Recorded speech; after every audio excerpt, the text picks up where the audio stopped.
should be live. Get going, cowboy. Wahoo! Though I've already had enough saddle riding.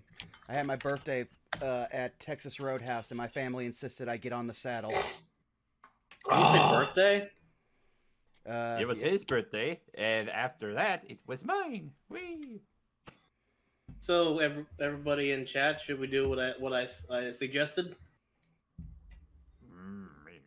No, that sounds fun. Do you want me to lead off with a kazoo toot? Sure. Happy Happy birthday to you. Happy birthday to you. This sounds. Happy birthday, dear Ellen John. Discord late to the Happy birthday to you. That went exactly like I hoped it would. I did not know I needed a kazoo air horn until just that moment. You'd be surprised how much sounds I can make of this thing. Where's your someone squeak? I hope someone clipped that. I'm sad that Draco isn't here just yet because I would have loved him to hear that.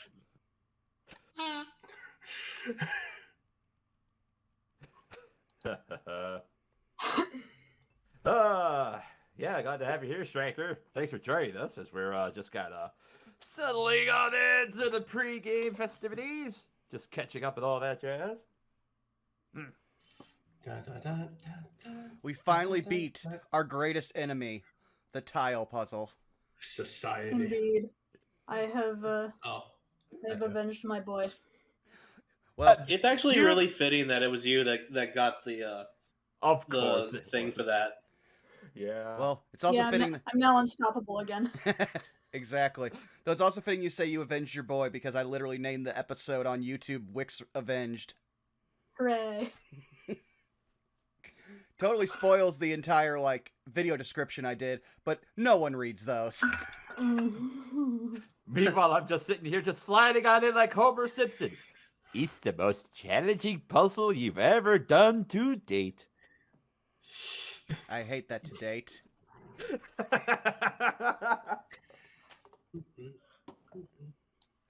All right, well, if you're ready, I will switch us on over to the live scene. All right. Yeah, it sounds groovy. I'm gonna grab something else out of the fridge real quick. Give me a minute. All right. Well, while Rabbit's going to do that, I suppose it could be as good of a time as ever Convenient for army grabbing.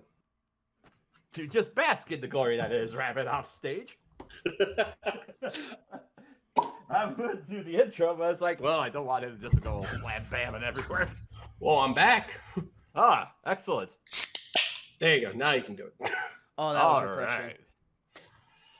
Ah, so refreshing. Actually, that's not the one I'm doing. This is the one I'm doing. Also, Vaughn, shout out to Ed for giving you a mention on the first episode. Because the fact you're running the death pool. Hey, give Burnout Vaughn a message. Yes.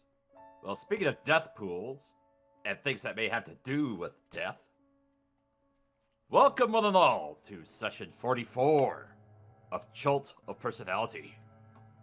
When last we left the expeditionaries, Rue, the human druid monk, Tyrant Bane of Omu, the Minotaur Paladin, Enoch, the human warlock, Zeno, the half-elf sorcerer, Elise, the wood-elf ranger fighter, and Dan, the half-elf witch. The party found shelter in the forgotten room and hallway. They then completed a long rest and found a long, damp corridor with a watery curtain. Yuki demanded uppies in exchange for traversing through the corridor. And while they were doing this, they also discovered weapons hanging on walls next to animal-headed murals in this corridor. Ruru and Tyrant Bane took tridents and trekked through the watery curtain with weapons in hand. However, when others without tridents attempted to do so, they were flushed by a tidal wave to the end of the corridor, and also discovered some crystal eyes and hidden alcoves nearby. Tyrant Bane opened the nearby door with a green broth-laden font, with a minotaur-shaped shadowy figure facing away from them. As he turned away to make the shadow slake its thirst in the font, a horrifying visage emerged on the shadowy figure, knocking Kawasha unconscious. Dan then discovered a peephole that looked upon a stone wall, which turned out to be a door to Aijin's tomb. Rue set foot into the tomb, and the door slammed shut behind her. Dan fortunately discovered that he could communicate via the peephole and guide Rue safely upon the same floor trap which had claimed Wick days before. Rue then unlocked the room and Aijin's sarcophagus, and allowed Aijin to possess her, to Obalaka's displeasure. With 9 of the crystal eyes recovered and seeking the 10th, the party saw a set of double doors nearby Kubazan's tomb, which contained a series of tapestries, with each passing tapestry bearing a lovely banquet which descended into madness and depravity. Until, at the final curtain's reveal, it bore a large severed boar's head. After smashing the head, they discovered some treasures in its teeth, but sadly there was no crystal eye to be found. As our party then resolved to descend the spiral staircase to the next floor below, a few questions emerge. Where is the last crystal eye? And what other horrors and trials await our heroes below further in the Tomb of the 9 Gods? Let's find out tonight on this episode of Chult of Personality. And as you descend further down the set of stairs for the service shaft, as you make your way down to the next door, you find there is a 20-foot corridor headed off towards one direction, and the stairs descend even further. Well, this looks like the potential for a secret. Can we look for secret? As you make your way up towards the door, Rue, it's obvious because you're on this side of it. Yes, there does appear to be a secret door at the end of this hallway. And as you go to slide the door open, let me go ahead and reveal this large swath of the room.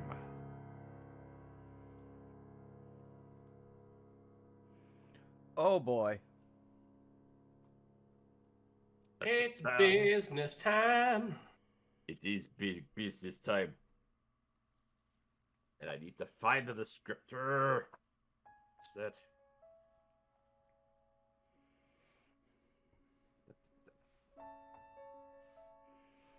Ah, here it is. This vaulted chamber features a 10-foot sunken floor surrounded by ledges without railings. Alcoves along the ledges hold painted wooden statues of hornet-headed humanoid warriors, each wearing a grass skirt and clutching a spear. A gruesome throne lashed together of bone and strips of skin stands atop the west ledge. A fearsome horned skull surmounts the throne, and small skulls are piled around it. The seat of the throne appears to be made of stretched skin and has a metal scepter resting upon it. Shuffling about the sunken portion of the room are 3 gaunt humanoid figures in dusty robes, draped in cobwebs, their eyes and mouths stitched shut. Armed with brushes and clay pots of pigment, they paint the walls and pillars with grim, poorly rendered illustrations.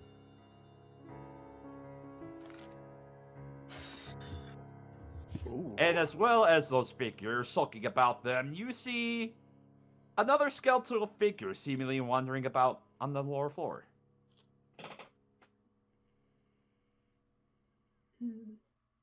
Zeno leans over to Rue. What do you see? I'll just redo the description. Great. Boss over here. Guys, we might have a fight coming. Wasting no time, I will move here. Alright. Noxero, what else is new? Orvex and Kawasha also make their way down by this point.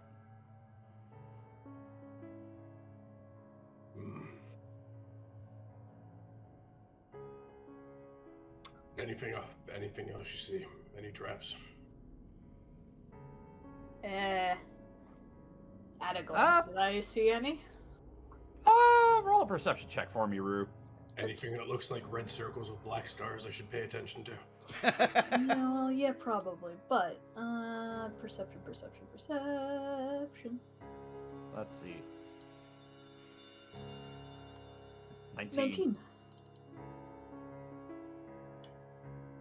19.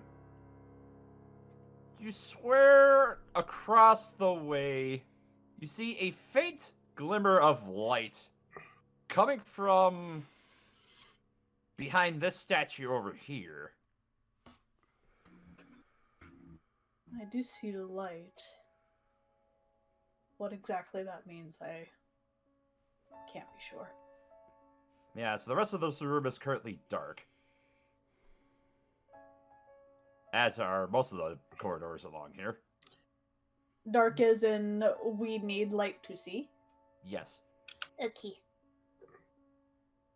Give me the word and I'll engage.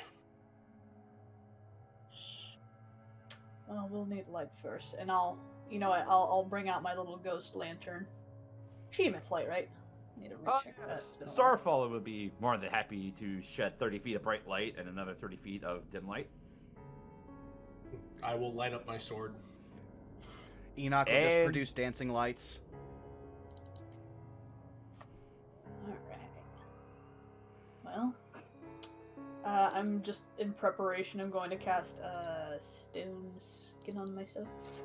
Okay. Ooh, the big boy druid armor. Indeed. Where the heck is it? Should be a 4th Sorry, level. not stone skin, bark skin. That's my bad. Yeah. It's all good. Well, same difference. Oh, I do have stone skin. I should change that out. Oh, whatever. That's marked for now. I'll change that later. In all fairness. All right.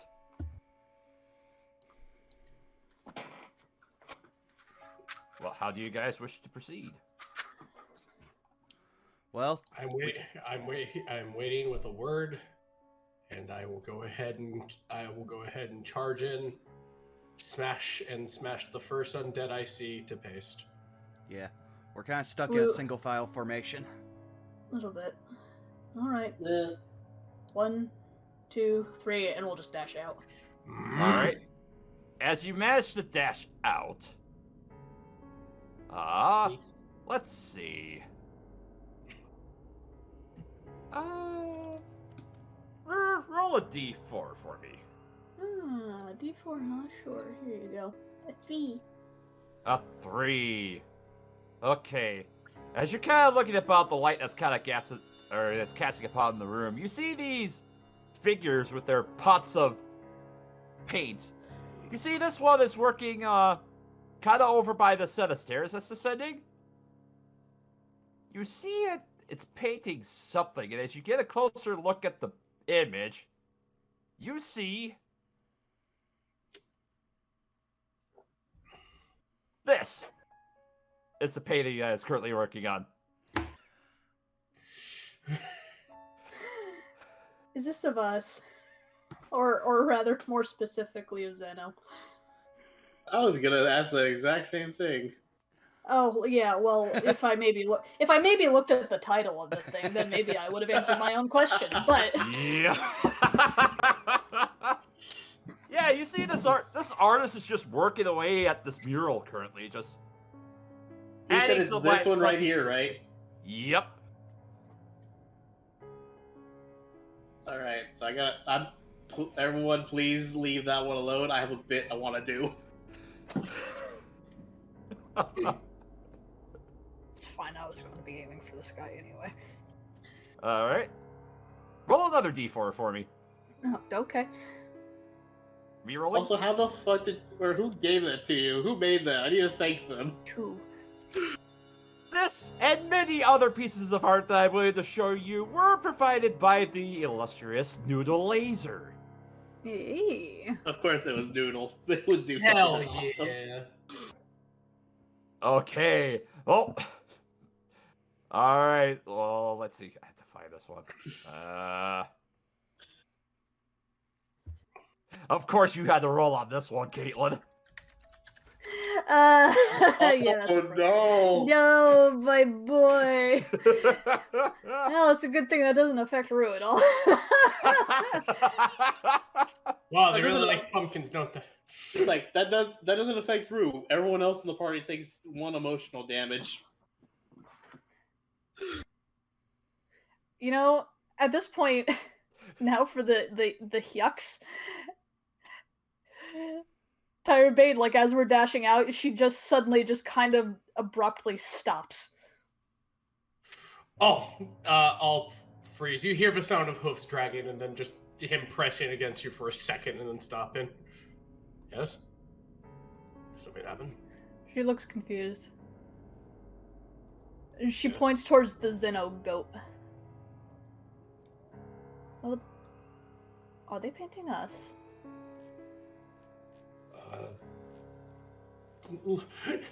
There's this thing where just imagine a cow snoot just looming over your shoulder as he peers to look.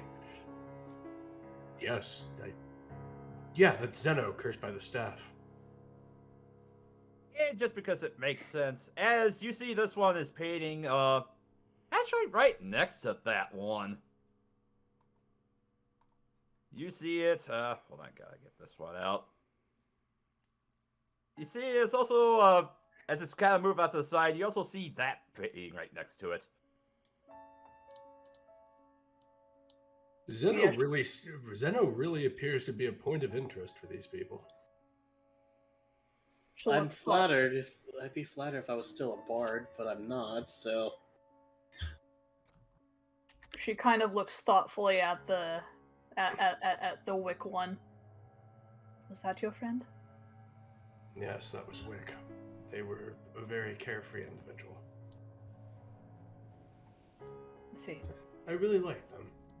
They kind of embodied the dulcet nature of the jungle. Wide-eyed. I keep forgetting his name, and I'm sorry. But the what is the little skull boys? The skull's name again? Yaka. Zeno sees it. You know, that's not the most flattering image of you, is it? I don't know, I think they got my good side. I wish I could say the same about you. Can't No, laughter. honestly though, I do they did give me that good side on the one of me as a goat. I'm sad you weren't there for that. That would have been kind of funny to hear you talk about that. Holy crap, you were a goat? I fixed him. I say in Omuan. Looks down. I don't see any blood down there, so... I'm sorry, what? You know, fixed. Like neutering him. No, that's not what he. Ha! Everybody, what the hell did you say? Oh, you're that kind of person at open mic, huh, Yaka? Okay. Thank you, I'll be here for as long as it takes. Thank you, I'll be here for eternity! It just zooms up really close on his eyes. Above Yep. game, it's like he was annoyed at Yaga at first, but I like to think that during this whole time they've actually been talking. So like they've getting to know each other. He's like, "Oh, you're actually not that bad. You're annoying, but so am I." Oh, flash cut to, you know, a couple other things. It's like, oh, you never amount to anything. Also, Milla, in the effort of fairness, I had obviously said I dashed out, and I can obviously see these things. About where am I at this point? 5, 10, 15, 20, 25. We'll say with 30 feet of movement, you wind up about here. I'm right behind you. Yep. Go ahead and I would say I'm right behind them. Yep. Like And Yeah, don't no, that worry, checks out. Orvex and Quasha are bringing up the rear, so if the rest of you wish to make your way down as well. We'll say as well as Dan and Yuki bringing up the rear. As soon as Enoch gets in here, he sends out the dancing lights, which should be able to reach the four corners of the room. Yeah, I'll say I put my ghost somewhere also in like the middle. Yep. And as you place your final, your dancing lights over there, Enoch, you see that artist in the upper left-hand corner has showed off this one as well. Also, hello, Draco, just in Hello, time. Draco. Sorry about that. Work held me up a lot. Well, hey, on the bright side, we have art. We do? We do. Yes, I have We have commissioned art 4. specifically for this moment. So, to just catch you up to speed, you've made your way down one set of stairs. You've come upon some sort of throne room, it looks like, with a 10-foot deep pit around it. And there are these undead-looking artists with pots of pigment and brushes who are crudely painting scenes upon the walls. It would seem as though they have captured some of your more harrowing moments, as well as one other moment, which I have just posted as well. I was gonna say, like, I don't recognize this. In particular, there is a rather regal-looking gentleman who is wearing leather armors, noticeably with a yellow band around his arm, who looks like he's succumbing to some sort of cloud of sorts. Yellow Do you- band. Do we recognize that at all? Wait, why do I recognize that? You hear the Starfallen cry out. It's on the tip of my tongue, but I think that's... Wait. Lord Brixton. I remember him now. He was the one who led the Company of the Yellow Banner, the ones that sought to revive me. Ooh. Big oof. It's been a minute. We've heard the yellow band people, right? We found one sign of them in Omu ages ago. It was like one of the first things we found. Okay. Yeah. But we totally forgot about them because we also had the Red Wizards to deal with. And the Yeah. fact that it's been like literal months since we or actually found anything of them. IRL, at least. Game-wise, it's probably been maybe a week. A little longer than that, but yeah, not that long. I mean, a lot has happened in that week, to be fair. Mm-hmm. And as you make your way inside the chamber, Tyrant Bane, you hear in your mind, "Oh, I don't like that throne. I don't think we should disturb it or the scepter on it." But Ubalak is concerned about the throne and the scepter on it. It does look important. How are these guys reacting at this point? Do they even care? the skeleton just kind of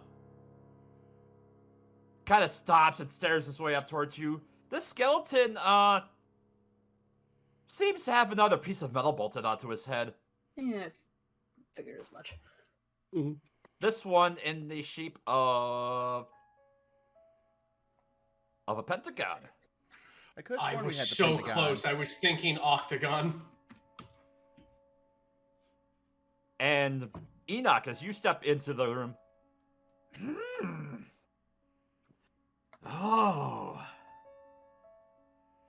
I realize now. Looks like it has very massive horns sitting at the top of it. That was the skull of Omu's great Minotaur champion, Cargos. 1 second. I think we had an OBS hiccup. I'm making sure that everything's still going. Uh-oh. Looks Oh, like no. it is. Okay. Well then, please continue about the skull. Yes, it belonged to the champion, Cargos. The Minotaur champion. Oh. Tended to fight in the gladiator pits. Tyrant Bane, that skull is of one of your people. Great champion of the fight pits. They bind my people here. Yeah, that entire throne's made of dead Omuans.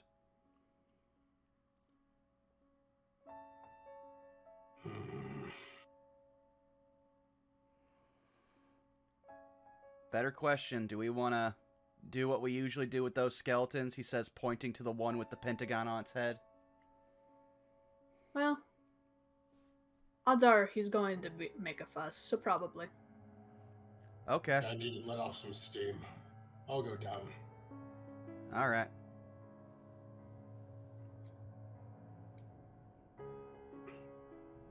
Yeah, I'll just visit it.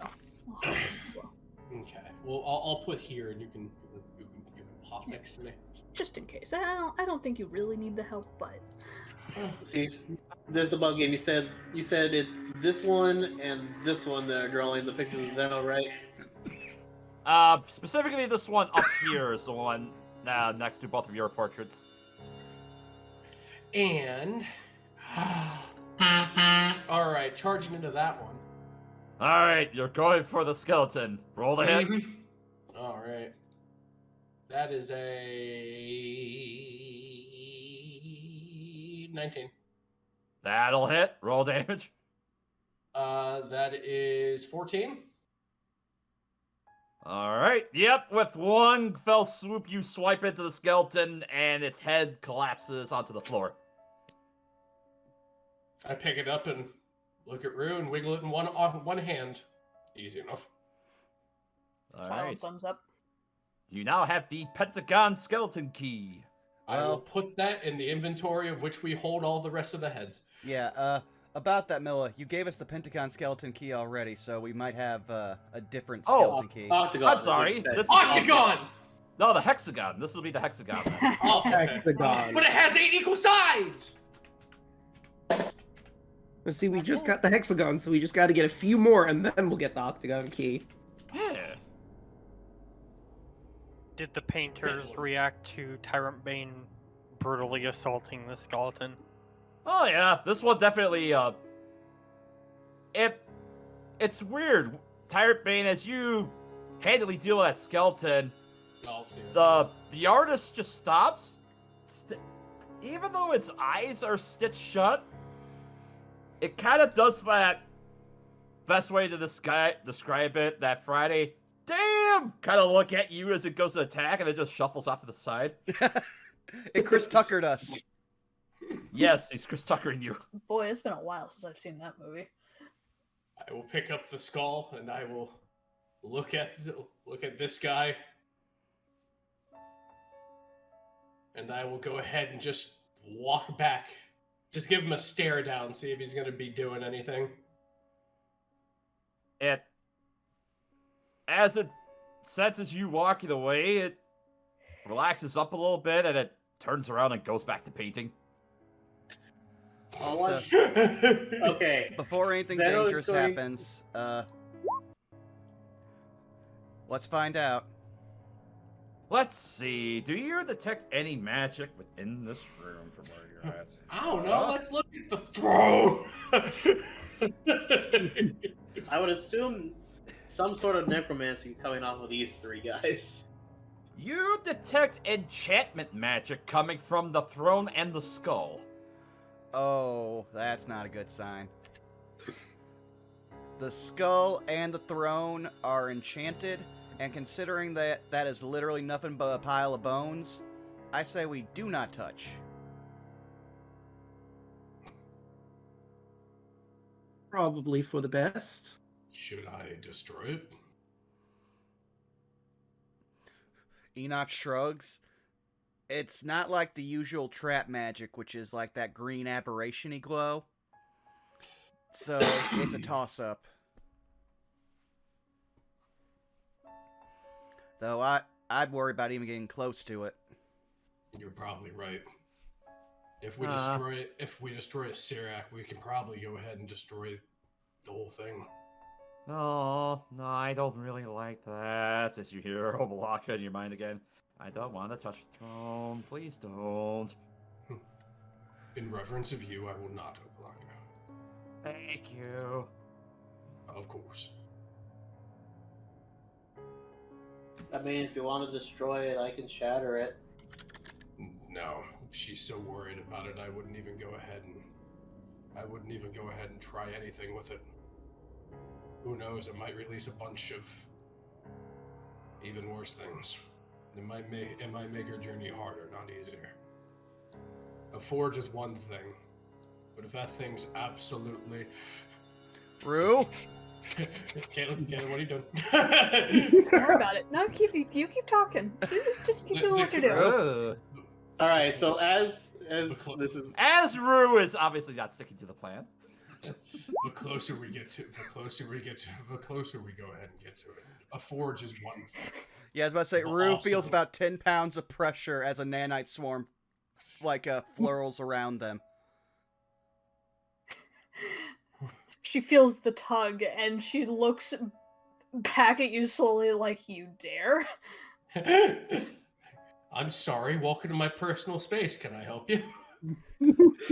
as this is going on real quick, Zeno's gonna walk over to this guy, be like, "You drew me fantastic. Give him a silver, and just walk back." Enoch's And looking then he just sheepishly. walked over and just shivs you. Just goes back to work. How does he respond to the fact that you just gave him a silver? Let's see. He just kind of... He stops. He'll bend down. See the silver. Pick it up. Act like he does the... Hold it as between two fingers and just flick it back and forth. Or like front to back. Looks around. And he'll set it into the pigment pot and keep going. Just... Poor thing, he's an artist that's never been paid. He doesn't know what it feels like. Oh no! Oh, He's been That's paying actually the joke I was going exposure! for, Caitlin. That's actually the joke I was going for. It's like, Yep. always pay your artist, kids. I'm. Just like all these wonderful pieces made by Noodle Laser. Yeah. Anyway, what were you saying, Enoch? Yeah, Enoch will look sheepishly back at Rue. Will be like, sorry, that was, condition response. Nudges towards, Zeno. Also, didn't know I could do that. As he just gestures and they kind of swarm back. As Zeno walks back, he sees you nudge at him. He just waves. And it's like, yeah. And then Zeno looks at Enoch. See, it's not always me now. There's just a moment more where she kind of holds the look, and then she's just going to kind of look across the way, and she's going to point. I see a light over there. Okay. And also, dear Lord, they're multiplying.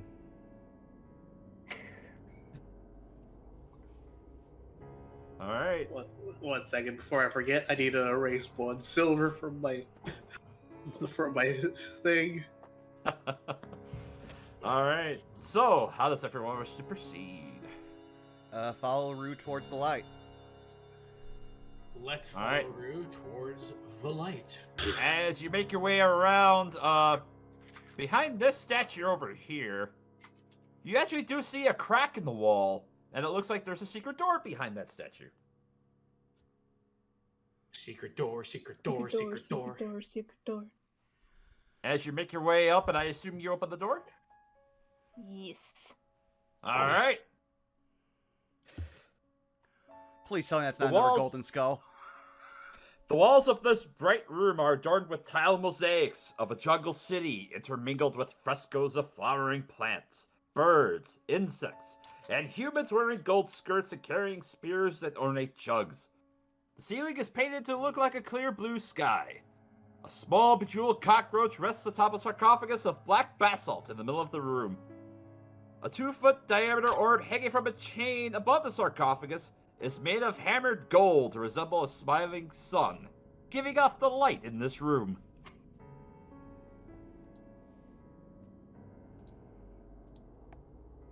You know, anywhere else I think would be great, but here, I don't trust it. Yeah, what's it glowing with? You detect evocation magic and abjuration magic coming from the orb. Yeah, so that one's glowing like a usual trap. Am I getting better at guessing these? I mean, yeah, you've been around a lot more magic than you ever had before. That's how I had to learn. That is true. Learn by doing. Yeah, as he gestures again, just creating the nanite swarm and just makes it disappear again. I'm gonna have to get used to that. It Zeno, might be a fun trick for the tribe.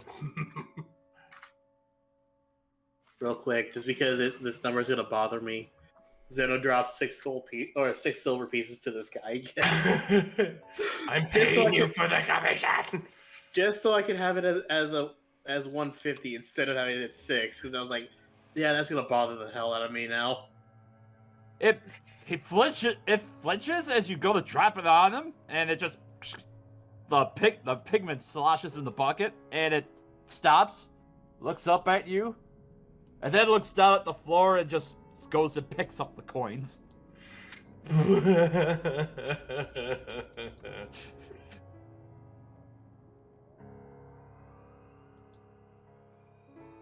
Again, the joke: always pay your artist. It's not a joke. It's just something you need to do because they deserve it. It's not a joke. Oh yes, as I forgot to reveal as you made your way around here. There is a 10-foot corridor that's basically on this way, as well as a large door, or a large slab of a door over here. So, that was standing. What do you guys wish to do? How do you want to proceed with that? As I thumb to the sun orb thing. Well, if it doesn't go off by touch, we could always have Dan look at it, because, I mean, those magics usually say trap, but the other one glows like but one of the colors glows like your sword, so it could be useful. Oh, one other thing. But important thing to elaborate. From the cockroach-shaped object on there, you do also detect evocation magic coming from inside that. Oh, also inside that buggy thing, there's another thing of magic, which might just be normal stuff. It's glowing like the tombs usually do, which means something's inside it. Should I go? You know what? I could go in and pick that up if you want me to. All right. Tyrant Bane, I assume you go inside? I'm looking at Enoch on whether or not he's cool with that. I mean, I don't want sure, to worry him. on the upside, I can possibly protect you, but it's a 50-50 shot. Let's give it a look. All right. As you approach the sarcophagus, you see on top of the sarcophagus, right next to where that cockroach-shaped box is, you see a name written on the lid in common. Napaka.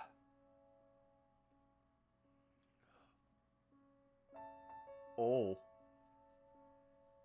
That feels Napaka? familiar. That feels familiar. Agreed. It's the name of my order. It's who it was named after. I see. I'm gonna just roll for artifacts real quick. Give it his gravel tendencies. Wait. Napaka. The Sunblade. As in the Napaka. former queen of Omu? Yes. This is her. That's her tomb. She's interred here?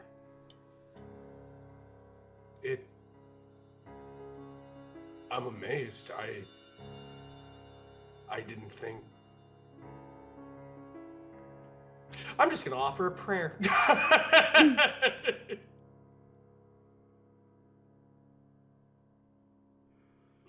Let him have his moment for a moment, and then she'll kind of look back over at the throne. I suppose it makes sense. Seems to be a lot of your brethren that have been buried here, perhaps trying to explore. I actually think this might have been a fight pit, considering points to the skull on the throne. That's the champion of a fight pit. Gestures. There's a pit. Our tribe does go ahead and respect battle, fight pits and whatnot. Perhaps this is where it all originated from. It's strange to think of this.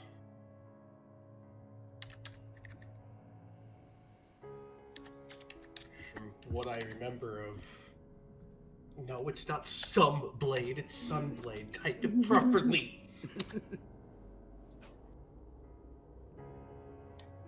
From what I know, Sunblades and Napaka were the guardians of the last known Queen of Omu. Well, then possibly you might be one of the only people who could touch that thing safely. Our oaths by blood, bound to Unk. I'm just gonna gently just rest my hands on the tomb. As you approach closer to the tomb, you look up and you see that sun-shaped ball that is currently resting over the top of it. As you approach it and you get closer to it, you see its expression turn dour, and you feel as a wave of heat begins to emanate from it. I need you to make a dexterity saving throw. Gotcha.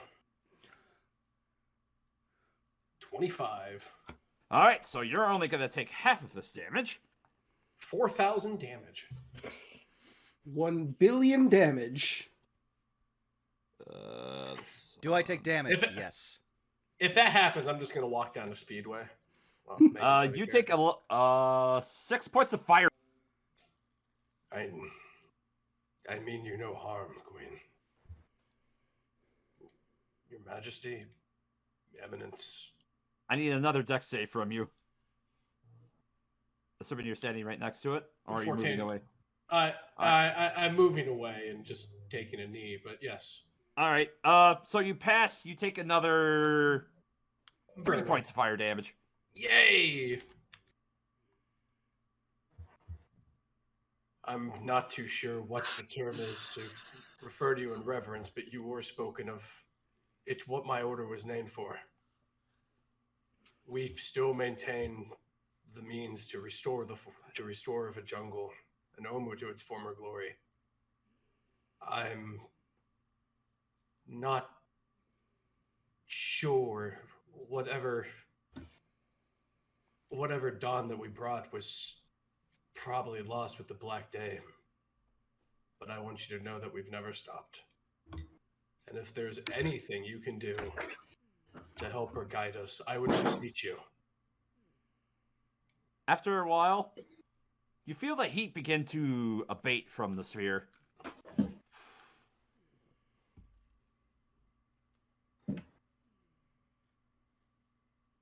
Is the magic still there, Enoch? Yep, the magic is still there. Yeah, it's still there.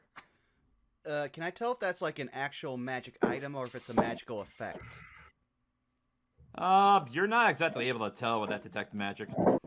I could probably dispel the magic if you want. Yeah, that's up to Tyrant Bane. This is his holy ground. Enoch will move aside so that way Rue has better line of sight. Do you wish me to? Let me see if I can't keep besieging her. I trust it won't fall on deaf ears, but I'd rather we have our queen, who was thought lost forever. I would want to see if I might be able to reach out and perhaps have her consent before we do anything here. This place looks untainted. This place looks untainted by all of what's outside. Alright. So, Rur, I assume you're going to dispel magic? Well, Yep, before you not, do... that was- yeah, no, Oh. not before Tyrant Bane does his thing. I'm sorry. Looking at the things in which I can do. Hold on. I have lots of holy spells. Give me a minute. Also, apologies for the hot mic. Sorry, I didn't realize the sensitivity was so high. No, you're good. It's fine. It's just funny. I just like to think it's one of the blind guys just knocking over shit. Yeah. There we go. Yeah, It adds it's pink. ambiance. Let's see. Spirit card.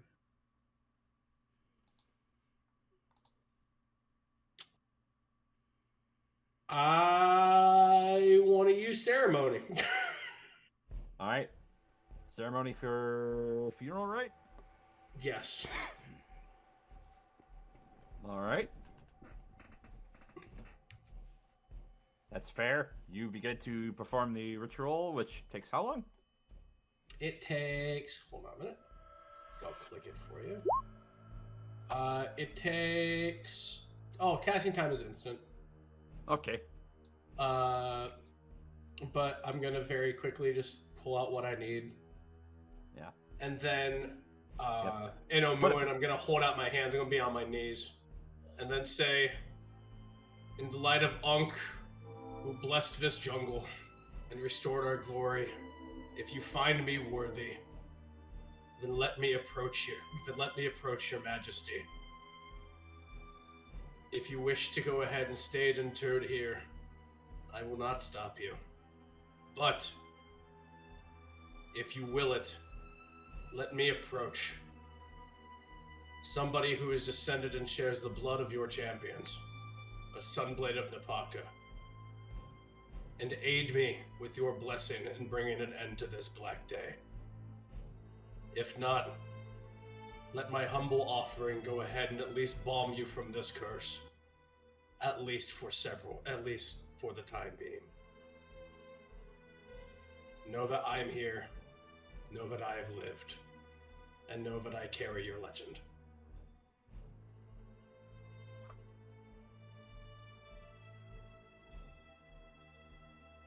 As you look around and begin to perform your ritual, you realize that,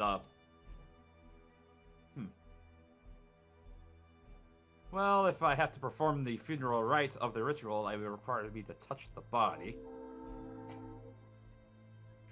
You know what? I'll endure the heat. I'll lay my hands on the.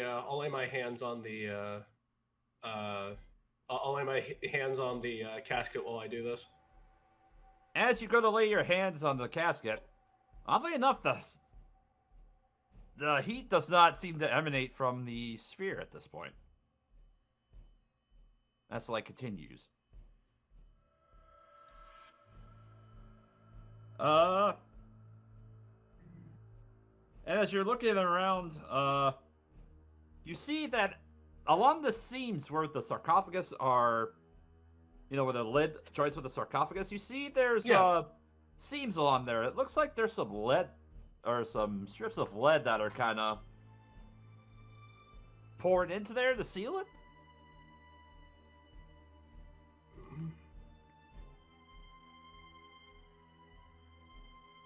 That's unusual. Did they trap you? I'm going to see if I can't unseal it. Just a bap on the side. All right. What are you going to use to pry at it?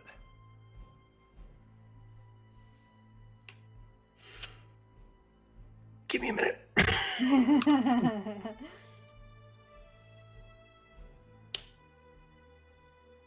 I mean, you have a magic fire sword. I don't know if that'll fit, but it's an implement. I also do have a warhammer and a battle axe. I am built for pain. No, I could go ahead and take the blade of the battle axe and go ahead and just carefully just edge it aside. Okay. It's kind of awkward because of the blade of the battle axe, but as you do manage to, with a little bit of work, you do manage to, one by one, peel away the lead strips. And the lid is now free. if you wish to open the lid of the sarcophagus, I will need an athletics check. Before I roll that athletics check, I will close my eyes in a moment and I will say, do I have your permission to approach? You hear no response.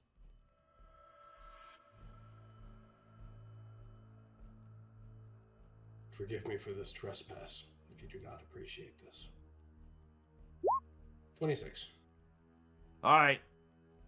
With a resounding thud, you manage to quite handily pry off the lid of the sarcophagus. And Enoch, the moment he does that, you immediately detect an aura of transmutation magic coming from inside the sarcophagus. Uh-oh. Enoch can put a hand on Rue. Be ready to dispel. We got transmutation magic. And as you look inside the sarcophagus, Tyrant Bane, you see the body of the Paka. Oddly well preserved.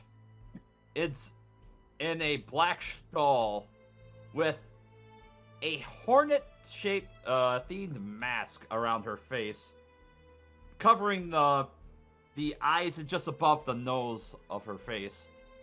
And you see right within her folded hands, you see there is a scepter. Oddly looks like the one that was also on the throne back in the other room.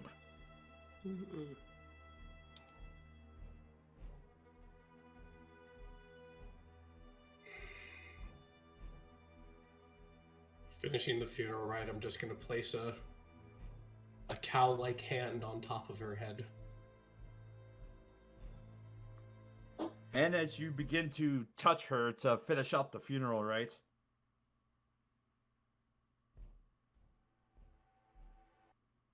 you feel another glow as above you, the sun orb gives out a very hateful visage, and I need you to make a dexterity saving throw as rays of hot light emanate out from it and they dash towards you. Considering Enoch had mentioned to get ready for a dispel magic, could I let that go off? You know what? Roll initiative for this. Let's see how this pans out. Okay, that's fair. That's fair. Yeah. Tie. Wow. Wow, your dex is much higher than mine at a non-existent. What is speed when you're almost half a ton? I'll give this to you as you see the bright light erupt from the sphere. You instinctively cast your dispel magic upon it, and you see the first thing that you notice is that the bright light immediately dims from inside this room and it goes dark. And you also feel it grow colder in here, Tyrant Bane. As it seems that Rue has saved you from that. And as you go to touch and finish up your right, you feel a warm, soft glow emanate from your hand as it envelops around the Paka.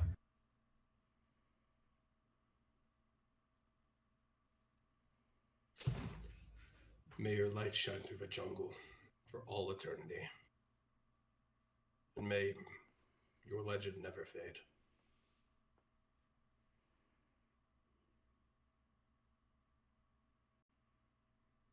Let me look at this glow. What's this glow about? Well, it's basically, you can tell that the glow from your hand is basically from your funeral, right?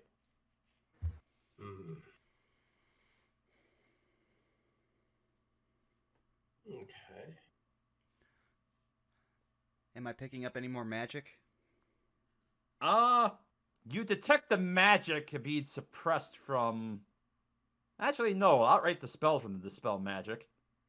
And you still detect the transmutation magic coming from inside the sarcophagus. I'm still getting transmutation from inside there, Tyrant Bane. You see anything besides the body? She's clutching a scepter. It looks like the one from outside. Well, I think we found our trap in here. He gestures over towards the throne. You think that scepter might help us get through this place?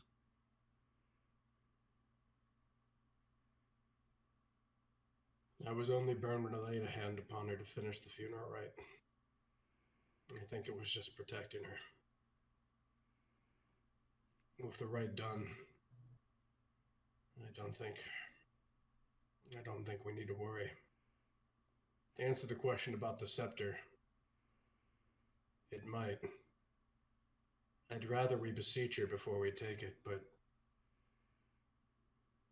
I think I've done all that Ankh would allow me to do. Well, I'll leave it to defer to you, but I'll say this right now. Just make sure we just use her gifts wisely if we do use the scepter. all right. I'll go in there and make sure that that's what I'm picking up. Okay. Come, enter. Yeah. Enoch will look inside the casket. Is the magic coming from the scepter? It is. You detect a transmutation magic from the scepter. All right. Dan, Mhm. could you get in here and figure out what is this scepter does? Right away. Gently now. She was our queen once. Then we'll reach in the casket and pardon me, Your Majesty. Gonna take a quick look here, and I will cast. I'll cast as a ritual identify. All right. How are you touching the scepter, or are you removing it, or is it still going to be in the casket? If I don't have to move it from the casket, I won't. But if I have to move it to properly identify it, then yeah, I'll take it out of the casket. But I'd like to leave it in there just in reverence of the dead. Okay. Yeah, you can touch the scepter, and as you go to ritually cast identify, this mace?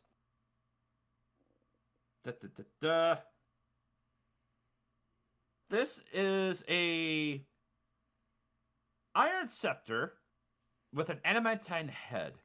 And as you go to cast identify on it, you reveal that this is a magic item that its sole purpose is to destroy a construct named after Napaka.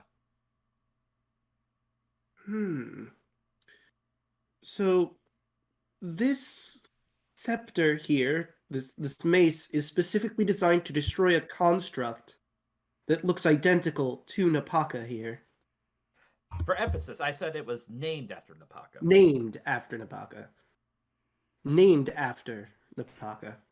Can magic be that specific?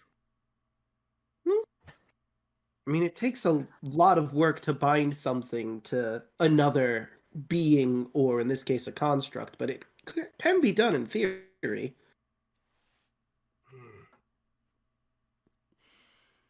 So, if we run along any constructs named Napaka, we'll need the mace.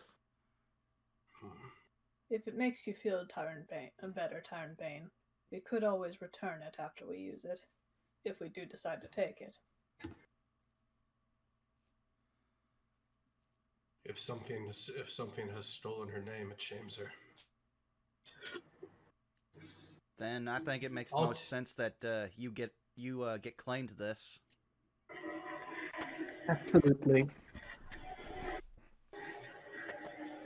I'll endure this burden, and I will gently take the mace. Just like As a you little shove. The heck? Yeah, hot mic it again. Sorry, that was. I have no idea what the hell that was. Anyway, Ghost man. as Tyrant Bane, you gingerly go down to remove the scepter, and as you gingerly go to take it out, you hold it for a second. And as you look down, you notice movement out of the corner of your eye. You look down, you see the body of the Paka. You see its mouth, just as it were kind of a sheepish yawn. It opens, and all three of you see a black mist emanating from her mouth, and I need all three of you in the room to make Constitution saving throws. Oh No. boy. You have a +4. Okay, let's see. Praise on Nat 20. That would be an 18. 29. All right, good news is you all pass. Whew. Bad news is this is a lot of damage incoming. Oh boy. Uh-oh. I'd like to live. Well, if either of us live, you should be fine. Unless, of course, it's an insta-death like Wick, in which case... I mean, in the worst case scenario, I could share the pain. I just don't know where the rest of the damage would go to. Since you all saved, you take 24 points of necrotic damage each. Jesus Christ! Who's killed from that? I'm not dead. I'm just in a lot of pain. I'm not dead. Vaughn, are you dead? So dead Nope. and then it's... Ah, cool. The fuck you aren't. All right. Yeah. No, Who wants to be not dead less? Because my reaction, I would take that from one of you. points to Dan. I have 25 health left. I'm Above scooping him. you. Yep. No. So you take 24 damage, and to quote my favorite meme, the fuck you are. All right. Let's see. So it's 48, 49. Quick math, small amount of T's. Okay. I'm good. Well, I'm not great, but... Well, that was painful. I don't know what that was about. Well, I think that's an incentive to make sure we bring this back. Yeah, I think so. I'm going to smash my hand against my body and surge with light as I heal 31. Welcome to being a And the high-level rest- paladin, my friend. That lay on hands becomes good. And then the other 24 will be given to Enoch. Ah, thank you. It's like we never even lost landfill. He says he still took a good chunk of that damage. Yeah. Oh yeah, I'm below half health, but I'm enough to go ahead and keep smashing. All right. Well, I think you're the only player in the game that can be like, yeah, I'm at half health, I'm fine. all right, everyone. I say that we've done enough in this room. How about we just go find out what the rest is on this floor? Sounds good. Sounds good to me. Is anybody else feeling particularly bad? Health point wise. Oh, I thought you were saying like on an emotional standpoint. No, that's a lot for me. No more existential dread than normal. The regular levels, you know. My max is 94 and I'm at 44, so I'm missing 50. I'm more than fine, at least with my health pool. So any healing, I would say, go to Tyrant Bane. All right. Tyrant Bane, as you go past, like, you know, like, with, like, some, shall we say, ninja, I think in Naruto, like, you know how, like, Neji, like, points at, like, all the nerve points? Yeah. Yeah, she does that to you, and we're gonna go ahead and cast Cure Wounds at level 4.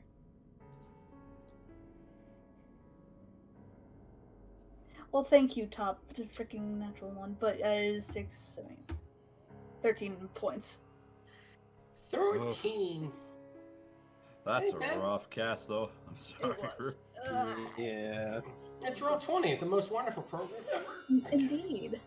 So, as I'm looking at this adamantium mace, and yes, I'm attuning with this. Thanks, Elbalocken, making it so I can go ahead and basically attune a goodwill's worth of stuff. What does this do? Like, it's an adamantium mace, so what does it do?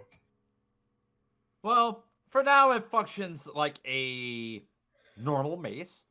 Okay. What's the damage of a mace again? 1d6. Oh, yeah, I forgot. Oh, it's simple 1d6. weapon. Yep. Okay, 1d6. Save, and that's... But we'll say it's an adamantine mace. Okay. So what does that mean? Because I've never really had adamantine stuff before. Well, I actually looked adamantine at- weapons Sorry. typically, I looked at this the other day for a campaign I'm running. Adamantines make you hit critical on objects you hit. It's an auto crit when you hit an object with an adamantine weapon. Pretty cool. Ooh, okay.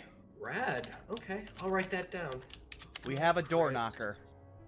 Pretty Auto much. crits, objects. Also, Elise is gonna slap you, Tyrant Bane, with a second level Q runes as well. How much does that heal? altogether? 8. 8? Okay, so I'm at 65. Alright. Hey, you two. God. I have an SUV tank's worth of health, man. You and me both. Like, this amulet of health is great. It makes you good at the whole not dying thing. I am at a total of 67 health. I'm at I got- 75, so I'm probably the second or third tankiest here. I got 63. I am squish. you look at Orphex and Kawasha, who are just kind of bloody and kind of giving the shaky thumbs up. Listen, Hey, you're the we- one who decided not to give them levels. True. I will after the morning breath has fallen, you know what I'm gonna ask everyone, should I put the lid back on the casket? I think it'd be better to leave it off so it's easier for us to give back the scepter when we come back through. Understandable. And I will go ahead and salute the sleeping Napaka and say, Namoan, I will smite your imposter. And I will make my leave.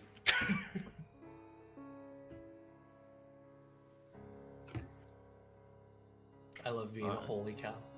Mhm. Ha! He said the joke. I like your joke. Thank you. So Your angels look like this. My angels look like this. Just buff swole cows like the laughing cow on the. Just buff laughing cow on the Swiss cheese wheels. You were saying, Caitlin? do any of the what are the rest of these thingamabobs? Oh, those are the wooden Chultan statues. Ah, They're okay. 15 feet tall, and it looks like they support the ceiling. Ah, okay. So we probably And they got- have decorative spears. Or that's basically more decorative spears that they're holding. Those are Chultan warriors. Yeah, all right. All right. Well, let's venture onward. Do we want to go back to the main stairwell or just go through the door over here? Well, the main as well stairwell go. only lead us back as far as the ratways, and we were hoping to get further in. We are still looking for that last eye. As you approach that door, what appears to be a large stone door looms at the end of the hallway, but it bears no handles or hinges.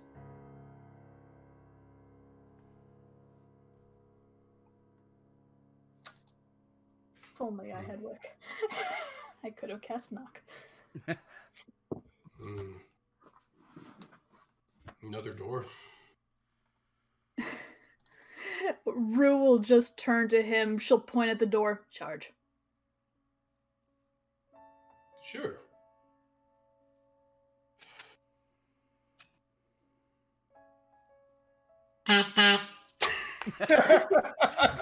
God damn it. Wham!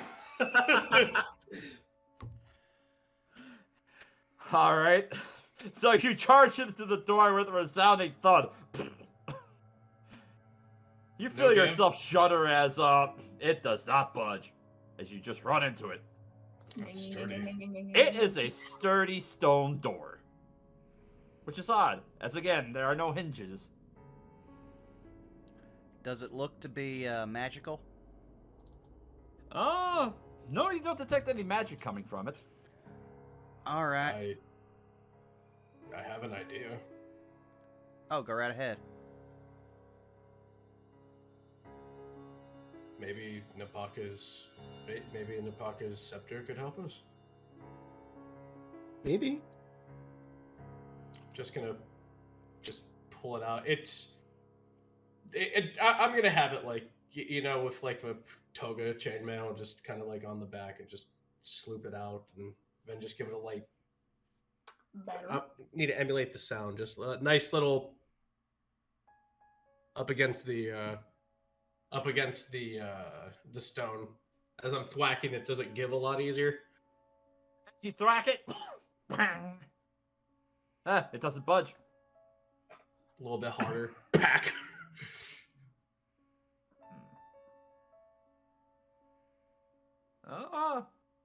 Let's see.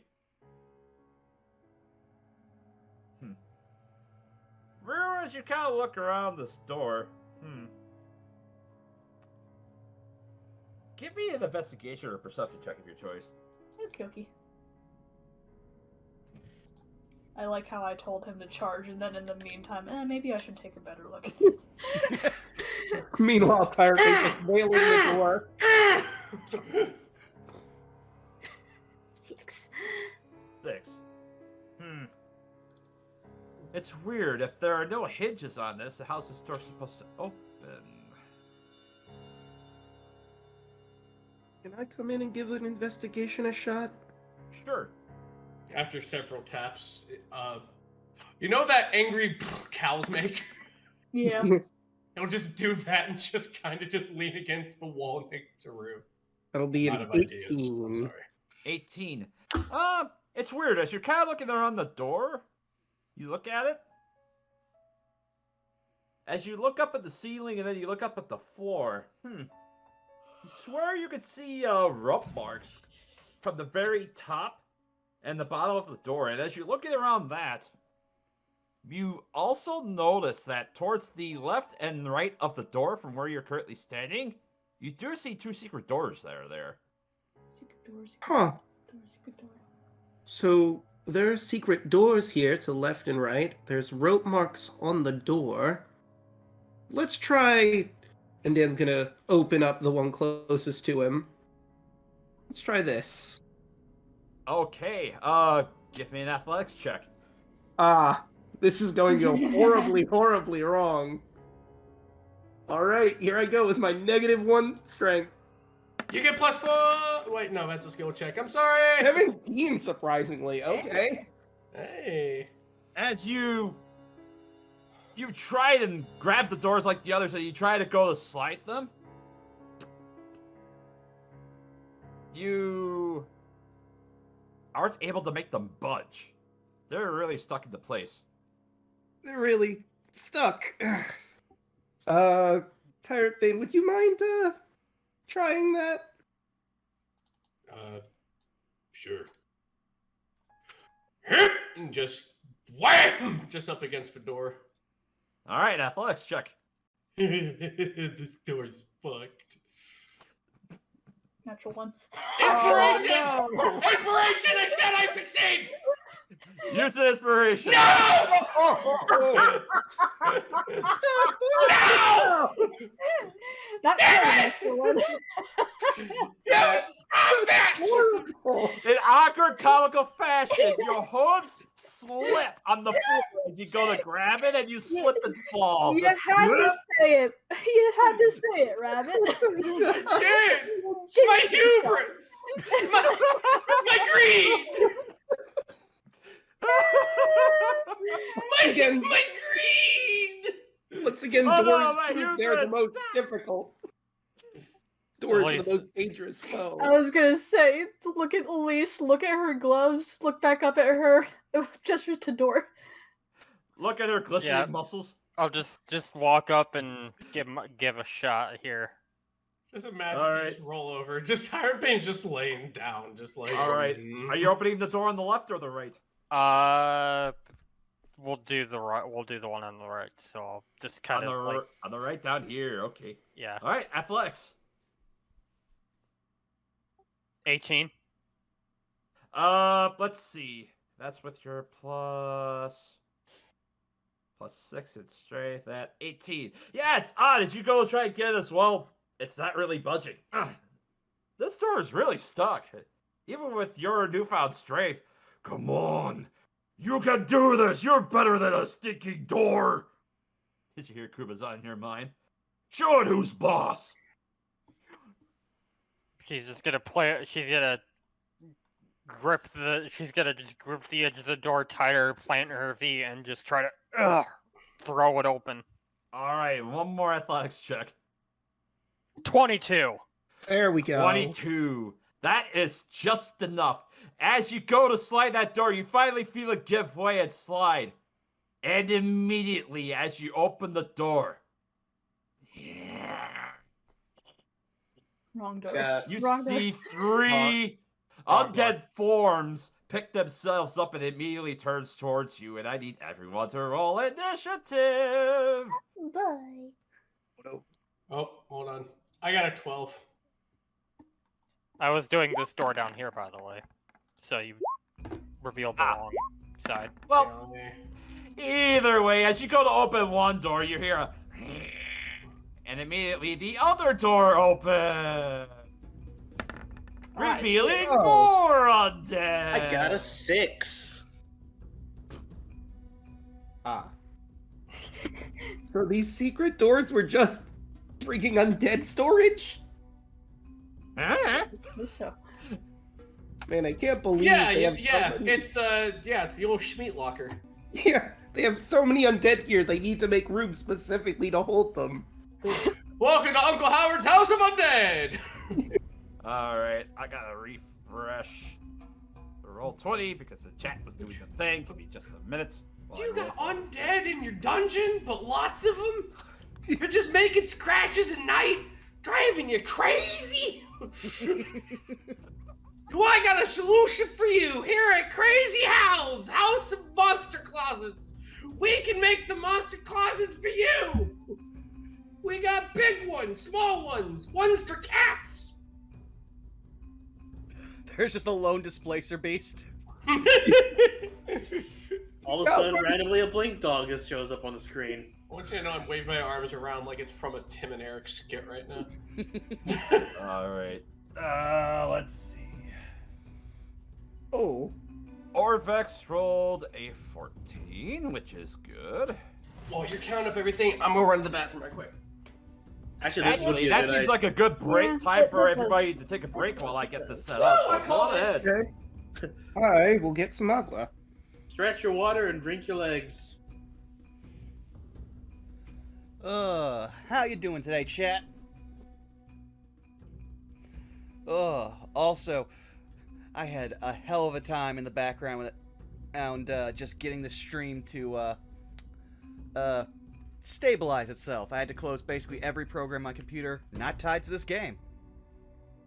Apologies again for the hot mics. Like, I'm really, like, I need to get a better setup later on. All good, all good. Also, for those interested, we are in the formatting stages for my first homebrew publication. We just finished up formatting all of the rules text. Now we just have to move on to the lore text, the credits, and eventually the art. And hopefully soon that'll be out for anyone to pick up. Ooh, very nice, my dude. Yes, it takes a lot of time. Might have been 4 hours last night while I couldn't sleep working on getting those rules text done with Citric. It's a very good thing that we are night owls together. Yay, I vampirism. I used to be a night owl, then I got a 9 to 5. Something you just learn and unlearn as time goes on. Like, I am very happy with the job I got, though. I'm actually, according to my boss, I've been really useful so far, and the fact fact that I volunteered myself to go to an install tomorrow actually kind of helps me out. Oh, that's what's up. I get to install and try out arcade games all day tomorrow. This is not a bad job. No, that sounds pretty good, man. Yeah. I was telling Miller earlier. I was working on claw machines. That was all yes, day. the devil's Day hand. today was just like it's not a bad job until you hear the 300th time of the same fucking song when you're testing everything, and you're just like, is there a mute button on this thing? Can I please just mute it? Yeah, that does sound like hell. Because here's the thing I had to test every there was two different types of machines. There was one that was made by one brand, one that was made by another brand. We needed at least one of them to work so we can get them all set up.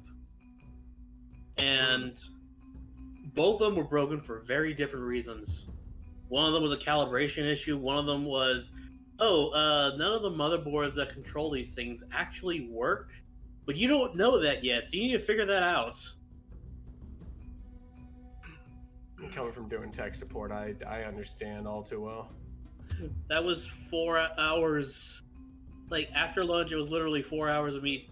Okay, we try this board, put it in, get everything set up, plug everything in, try it out, it not work, get pissed, take everything out, rinse and repeat. Remember, as at first you don't succeed. I swear. No, my supervisor was like, I was laughing at you because you could tell you were frustrated towards the end of that. I'm like, a little bit. Because I'm one of those people that I don't really outwardly or show my feelings unless I'm really mad.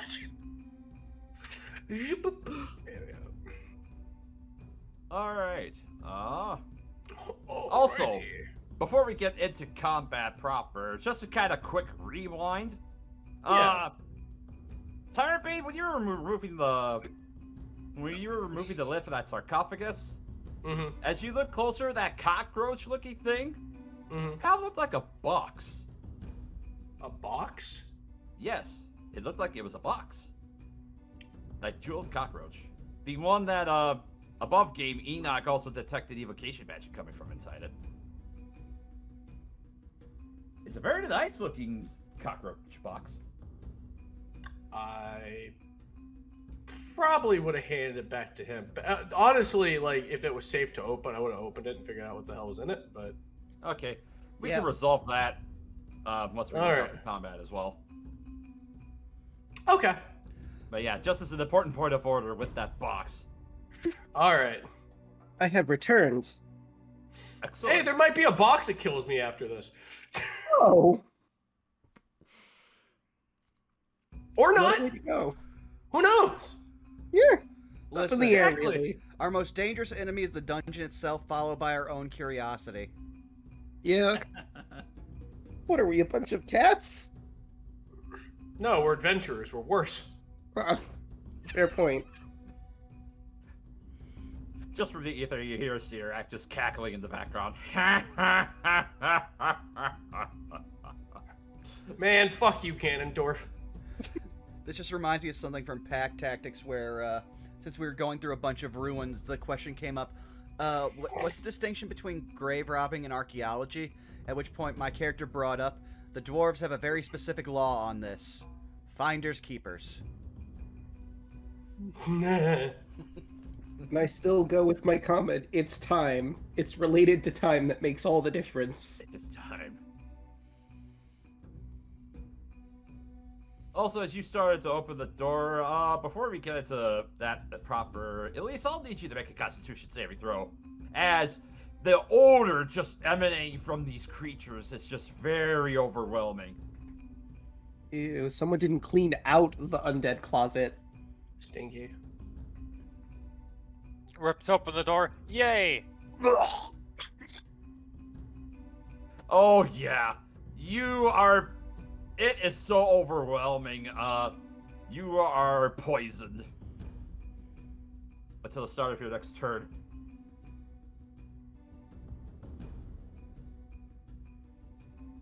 Alright, so I'll need to start that.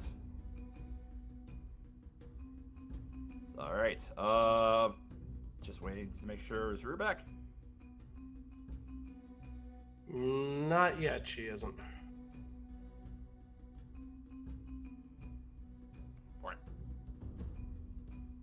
Let's see. Well, I guess while we're waiting for her to get back, we can go ahead and start combat in earnest. Dan! Okay. When the moon hits undead and you want them dead, that's a moonbeam. Days and will be. Okay. 7 out Now of make 10. 3 con Look. saves for those gas in the closet.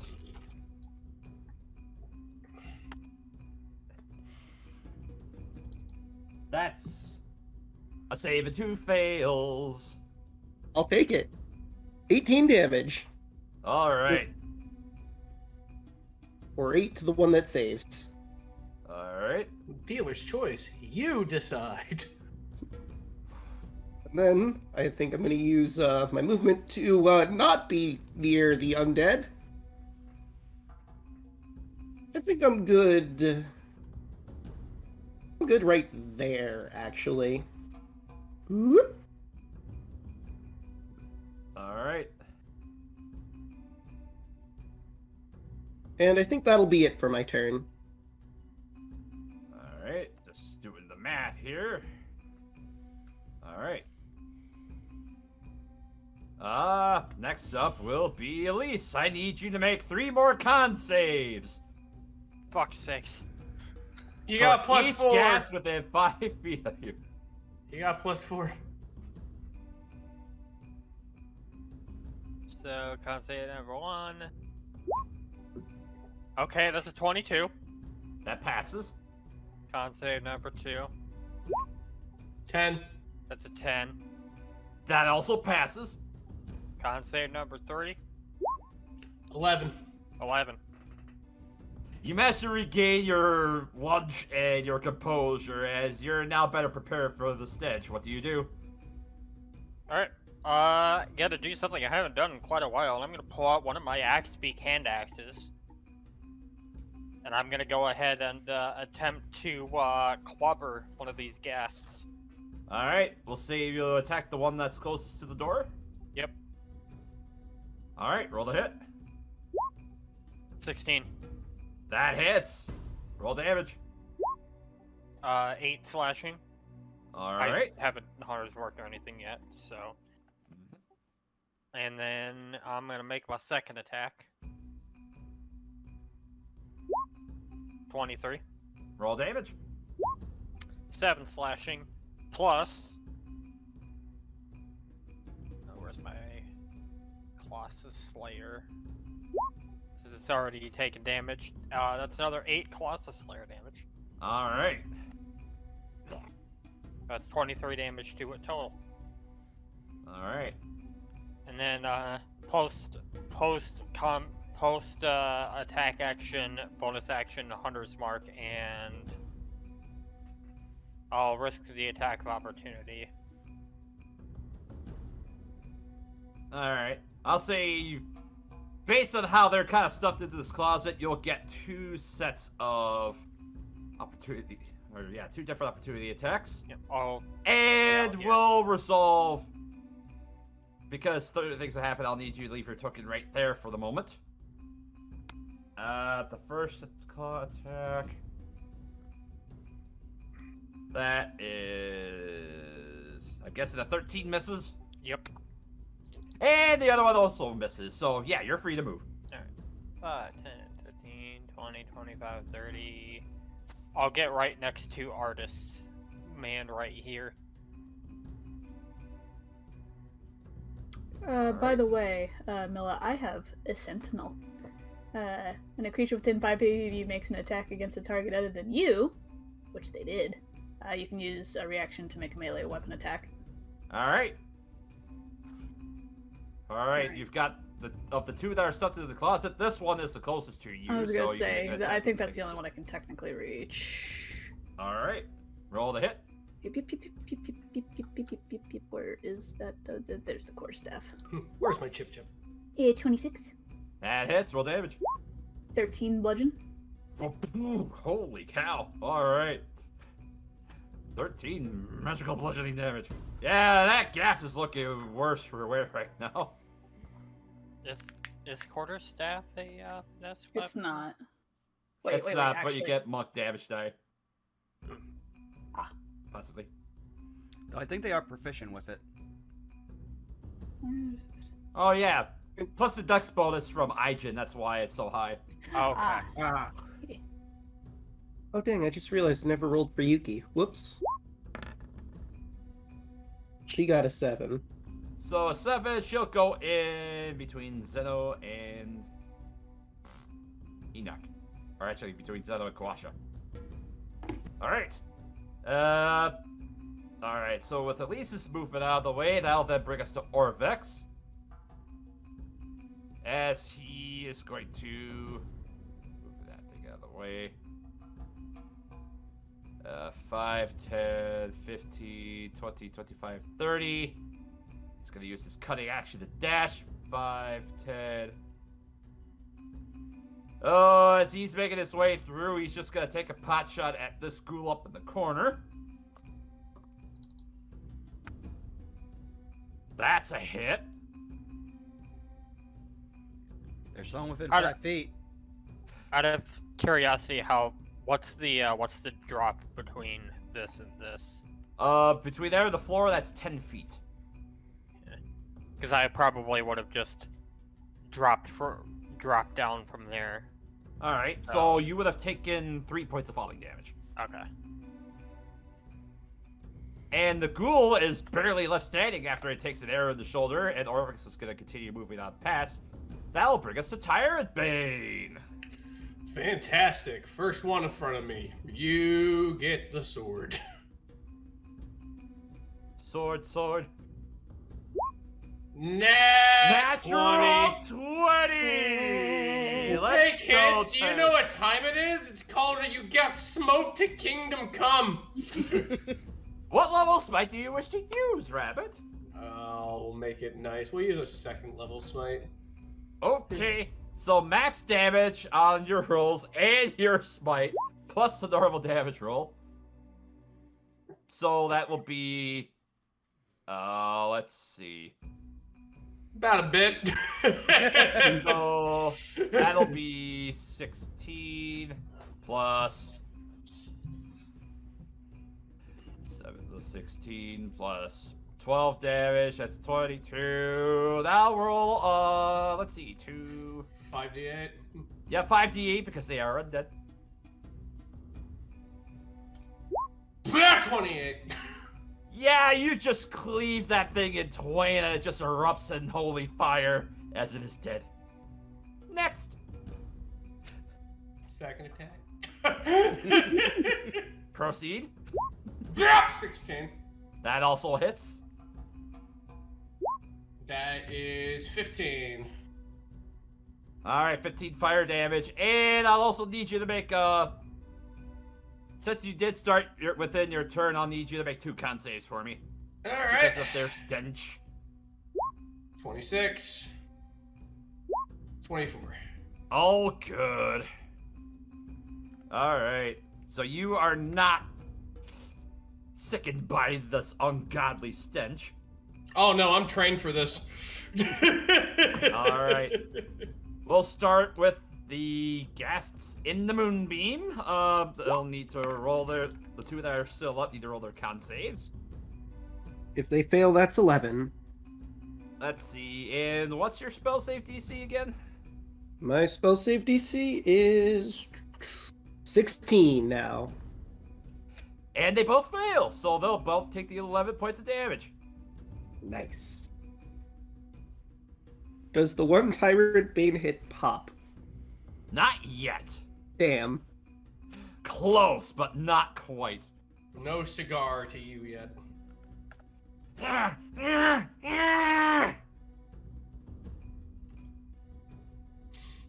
And let me just see here. Tyrant Bane, you crit. Tyrant Bane. I'm gonna do what's called a gamer moment. No! The light burns us! All we wanted was blood! Is that all? As they go in. These two are just gonna attempt to claw at Tyrant Baylor to get their way out. Alright, the first one on Tyrant Bane missed with a net one. The second, that is a 21 to hit. Oh, wow. You hit. Good 21. job. Alright, so it goes to rake at you with its claws. Willikers. You take 9 points of slashing damage, and I need you to make a con save. 23. You pass. You felt your body start to seize up for a split second as it raked its claws against you, but it manages to, not do that. To do the not the thing. Mm-hmm. So, because this is awkward, this one's going to move over here. This is getting very awkwardly tight. This one can't really move diagonally because of the interference between Root and Tyrant Bane, so... That one can't move because I had hit it with Oh, that's right! Your Sentinel... Well...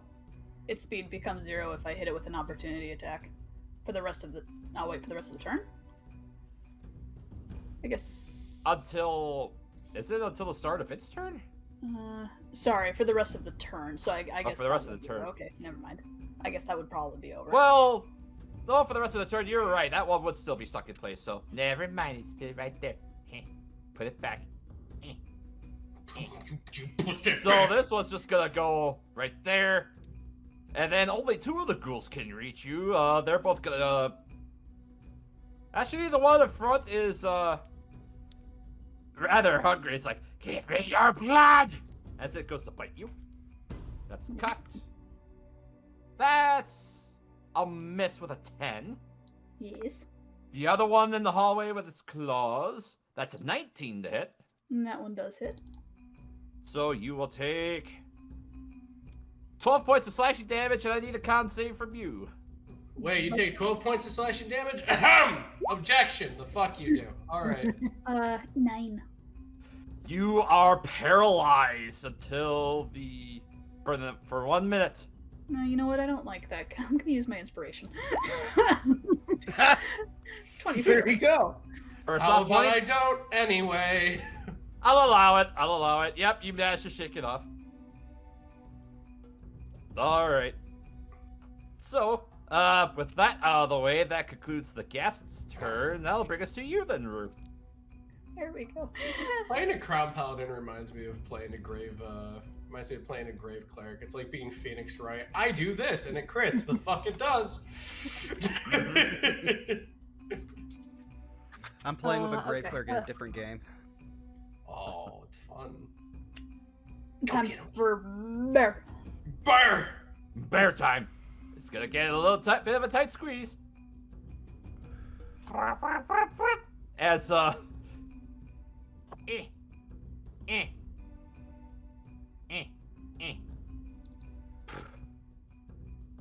You know, does the bear actually grow in size? I know it's a large creature, but I don't think it gets that big. Or is that a large size? No, Yeah, that's a large Four size. squares. It I is said. large? Okay. Yeah. Mm-hmm. Ignore me then. Yeah, that's Um, chungy wongy. It's chungy wongy, okay. We can't, you big bear. Okay, so this is the one that's hurt, right? The most. Yep. Okay. We're gonna call that one. Beat Alright. it.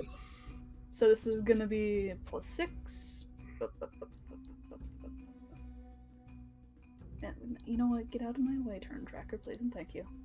13 is 19. 19 hits. Okay. 2d6 plus 4. 8 damage. Yep, and you rip its chest open and it collapses. Alright, and then the next one next to me. The bite. Alright. That's You guys hear more. me? Yes. Yep. Yes. Yeah. Apologies, the internet literally cut out. Ah. Ooh. Good. Oh, that's all good. Nothing else really happened while you were out. So yeah. How much damage? Max damage with the bite at 12. 12. Ooh. Okay. And I just then bite into its shoulder and it crumples under the pressure. Ah! it's still alive. Yep. Oh yeah. I'm gonna spend a key point. I'm gonna do flurry of blows. All right. Flurry of bears! Yes. Flurry of Bears. bears. 20. Soft. Hits. Alright, that's with the claws. So that's gonna be 5. 5. All right. Alright, and then another nibble is gonna be the same thing. Yep. Now I just need to Also, find I- that. Oh, I need to roll another d6. I realize I only rolled a 1d6 for that last one, so. so an additional 6 on top of that. The Okay. opposite ends. Indeed. And then for that other one, it's going to be an 8. All right. Now I just need to find that gif of the grizzly bear duking it out with the fisherman up in the knife. Yes, absolutely. All right. Anything else for your turn, Rue? No, that's it for me. All right. Next up is Kawasha. It's a 10, 15, 20. He can't really get in the range. He's going to produce flame to hold a mold of fire. He'll get ready to throw it if he sees anything. Next up is Yuki. Okay, so can Yuki stand in the same square as Rue because she's tiny? I can argue that, yeah. Okay, so she's gonna stand under Rue and begin barking at the guest in front of her to great advantage to whoever's gonna slap it next. All right. That will bring us next to Zeno. Well, I'm not gonna slap it, but from where I'm at, can I get enough, or do I have enough line of sight to fire this thing with a crossbow? It would have partial cover from where you're standing, but yeah, you could potentially make a line of sight shot on it. I'm gonna do that. I'm a hit. All right. And this. Damn, the internet resetting and making me lose all my shit. Apologies. It happens. Yeah.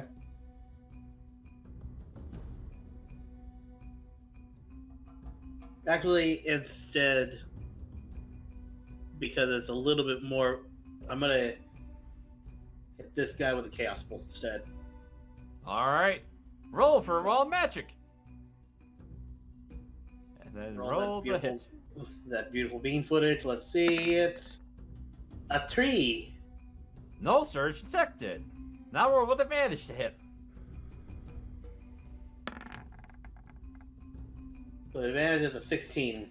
A 16 hits.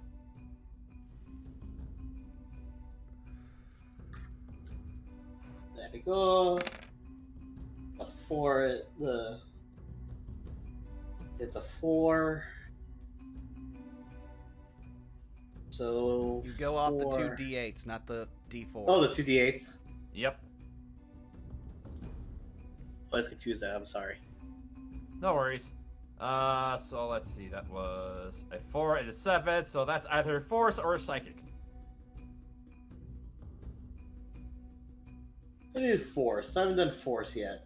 So All right. 15 points of force damage. Still barely standing. the force is strong with this one. There you go. I made the Aha. joke.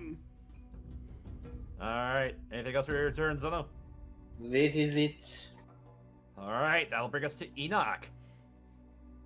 Enoch will just sigh as he tries to, like, bend around the bear that is Rue, and he'll just look at the one right in front of Rue. I'll glow purple, and 1 second. Mind Sliver. All right. An intelligence saving throw. I didn't see what that one was. That one's cocked. Passes. Okay, nothing happens. How are these things smarter than the Tomb Guardians? The lower we go, the more pack tactics they use. I mean, they're All right. trapped in a closet. There's not a lot of tactics they can do here. Hiding in a closet. All right, back to the top of the turn order, and Dan. I mean, I like the moonbeam where it is. Plus, I mean, to move it, I'd have to go through a bunch of people, and that just sounds like a bad move. All right. What else could I do here? What sounds fun? You know what? This isn't concentration. I'll toll the dead on this one. Let's bully this ghast in particular. All right. Wisdom save. And it fails. All right. And that's been damage, so I get to do the spicy amount of damage. Mm-hmm. There'll be 15 necrotic.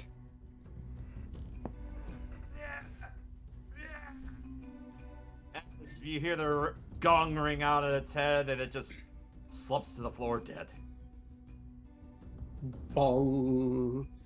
And let's see, anything fun for a bonus action? I mean, that wasn't a leveled spell. I could enlarge Yuki, but given she's in the same spot as Rue, I think I'm good for now. You enlarge her, she literally bumps up on the bottom of Rue. Yeah. Just hits the bottom of her jaw. Still fine, just sitting there. All right. Well, that brings us now to Elise. All right. Trying to figure out what I can do here. I probably can't hit this guy. Where I'm at right now, right?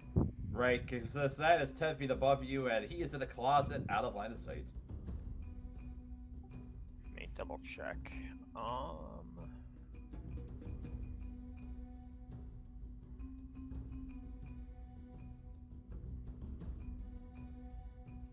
How about here?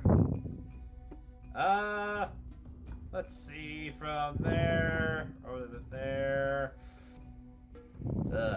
Well, you have sharpshooter. With 3/4 cover, with your sharpshooter, you should still be able to hit it. Alright, I'll go ahead and, oh, by the way, Hunter's Mark, so I believe the guy that I had Hunter's Mark died, so... Transfer over to this guy. Yep. Yeah, and I'll go ahead and, make the sharpshooter shot. Soft 20. That'll hit. That's, 23 piercing damage. 23. Plus Hunter's Alright. Mark, plus Colossus. Alright, yep, you shoot that one in the head and it drops dead. Can I see it? This guy's probably out of range, correct? Yeah, he's just out of sight. Second Enoch, as he's going to just barely attempt to shoot that one in the corner. That's with 3/4 cover. Landing on the lip of my tree. And still manages to hit. Attaboy. So for 5 piercing damage. Alright. Mind that one hasn't taken any damage yet, but it's a start. Alright, Tyrant Bane. Hold on a minute. Here's a lot here. Well,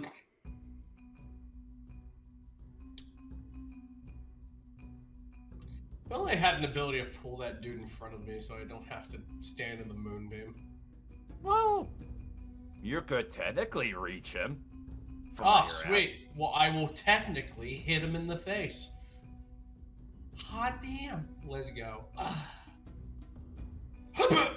That's a 14. With the partial cover from the closet door, that just misses, unfortunately. Let's swing him again. Hop, hop. 15. 15 does hit. Ah, there you go. Thank you for giving me the bare minimum roll 20. That's a 10. 10 total damage. Yep. And I'm gonna he's s- looking rough. And I you're will gonna smite him in the right in the tumby with first level, so that's 48. Okay. Okay, here we go. Alright, ready? Alright, here we go. That's 22. And he erupts in holy fire as well as he drops dead. Woo! Alright, here's my movement. I'm haranguing you. Alright. Speaking of which, it's now that Ghast's turn. As he's going to attempt to claw at you. That's cocked. I'm making it. But everyone's misses. problem. Hot dog. He misses. And he's looking very dejected at this point. Oh, Rue, it's now your turn. There is a bullman in your way. There is. And one lone Ghast left. Am The I doggy able underneath to- you. Am I able to bat Tyrant Bane out of the way like a cat trying to roll a ball? I will acquiesce. You have been gently batted. I will roll for bat damage. Okay. Where do I go? Are we just gonna trade places? Probably like shuffle like 5 feet that way. Okay. Hey, And then if you just- go 1 step to the left, you'll have your own room. Mm. Yes, me and the moonbeam. Exotic. I forgot it was still there.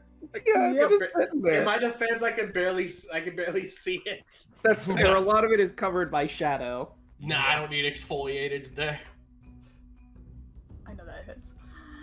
Yep. Alright, 2d6 plus 4 is gonna be 8 damage Alright. for that one, and then for the other one. the other Huh, sheet. it only showed up as 1d6 there, so. Like, it's a freaking hit. No, fine. Eh. 10! So it's 10. 10.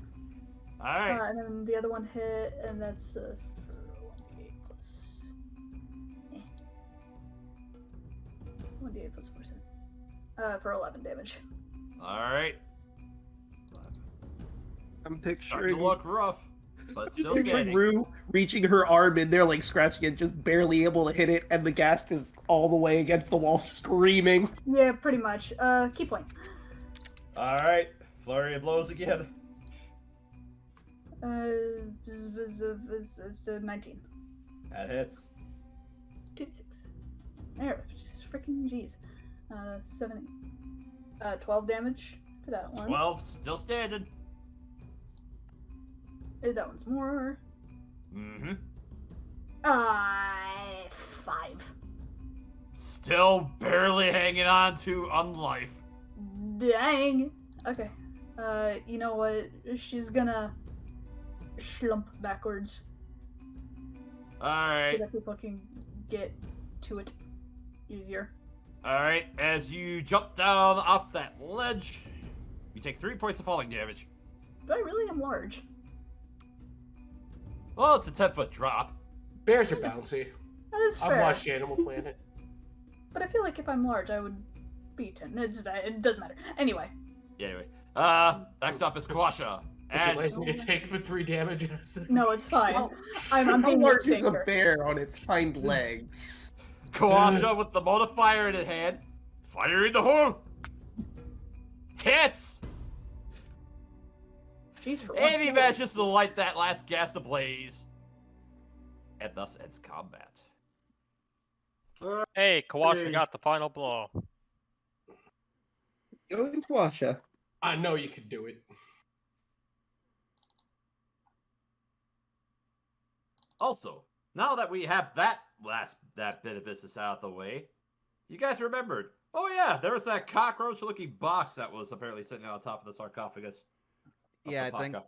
I think Rabbit said he would have handed it to Enoch. Enoch will just crack it open since he wasn't really doing much during combat. All right. Inside the cockroach box, Pipe bomb.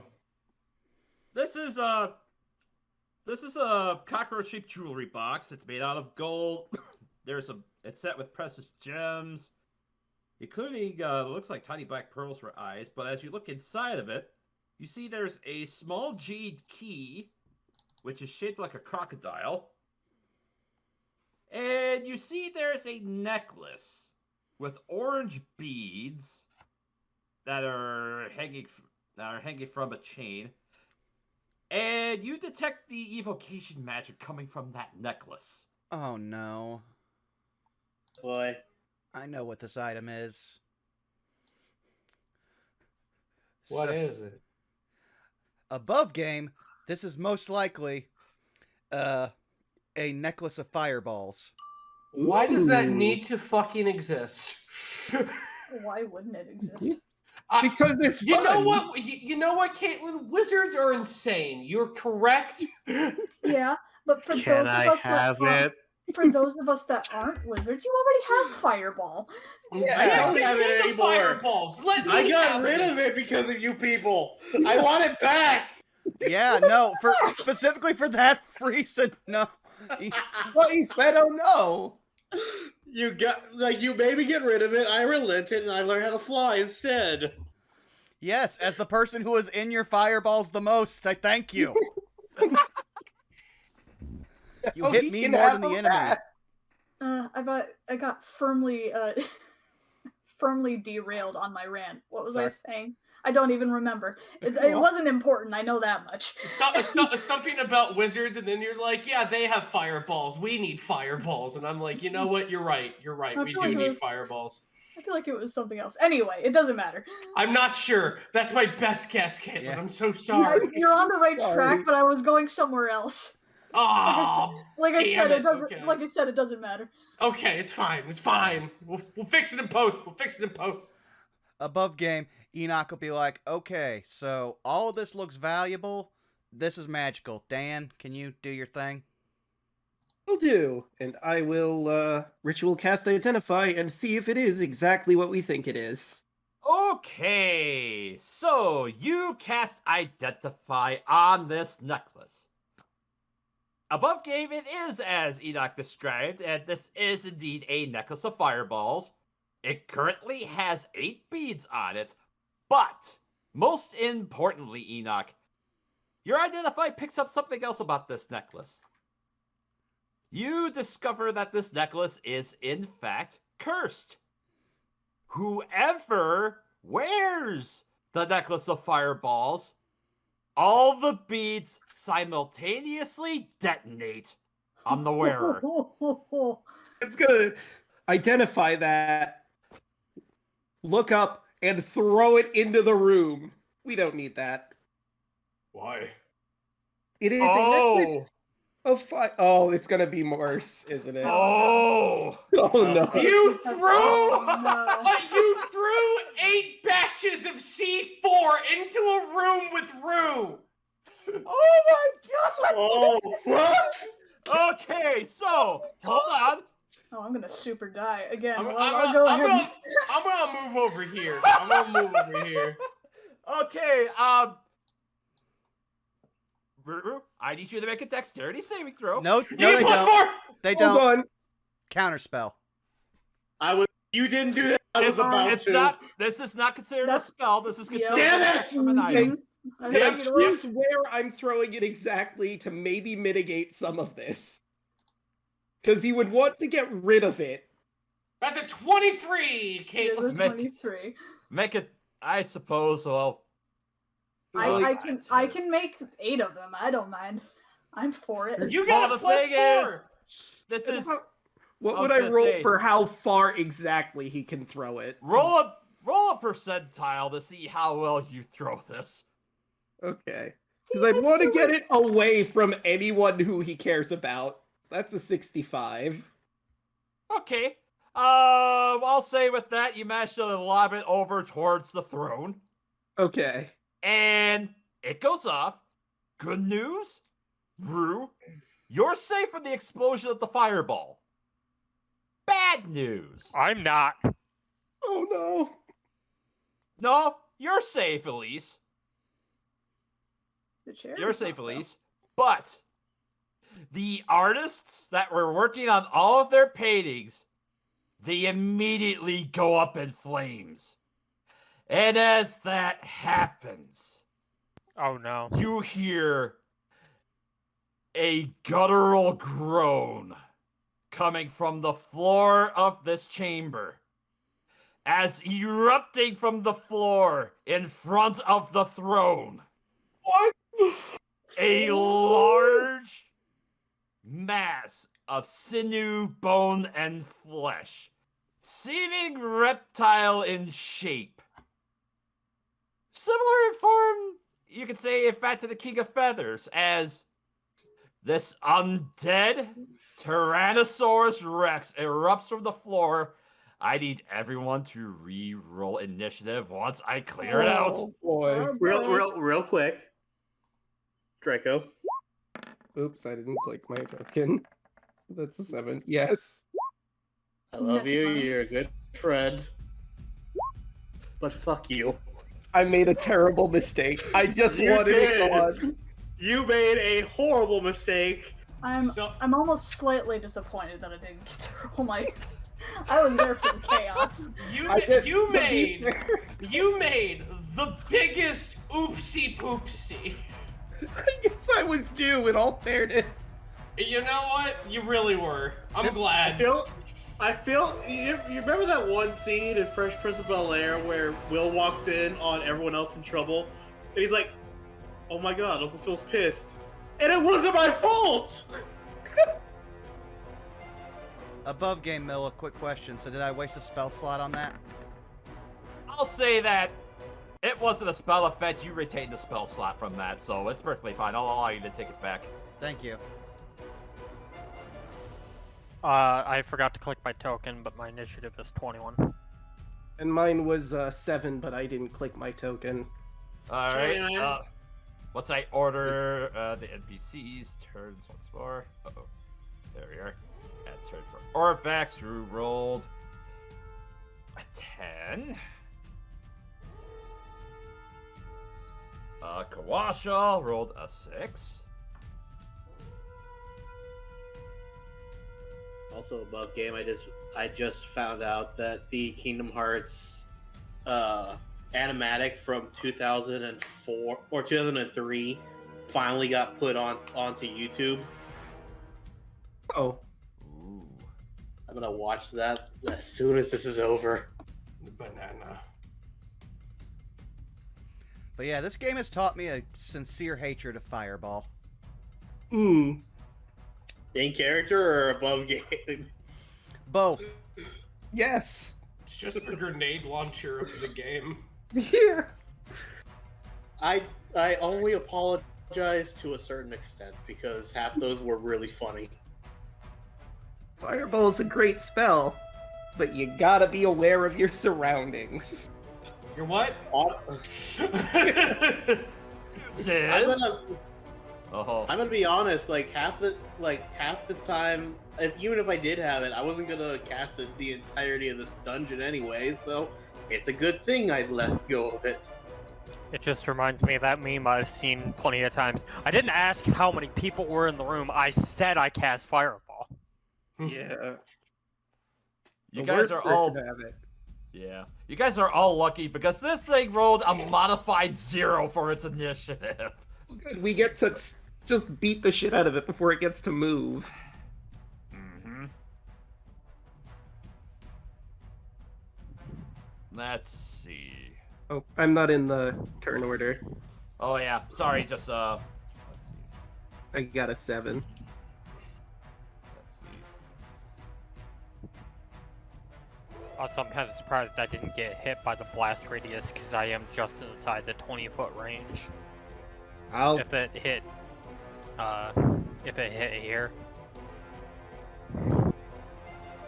Yeah, truth be told, I didn't even roll for it, but that necklace did 16d8 worth of fire damage. So you're lucky. He's just barely out.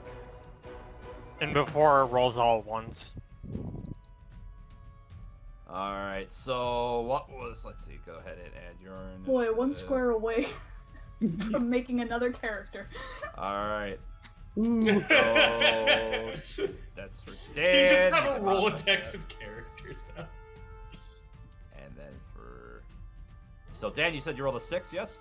I rolled a 7. 7. And Elise? I had a 21.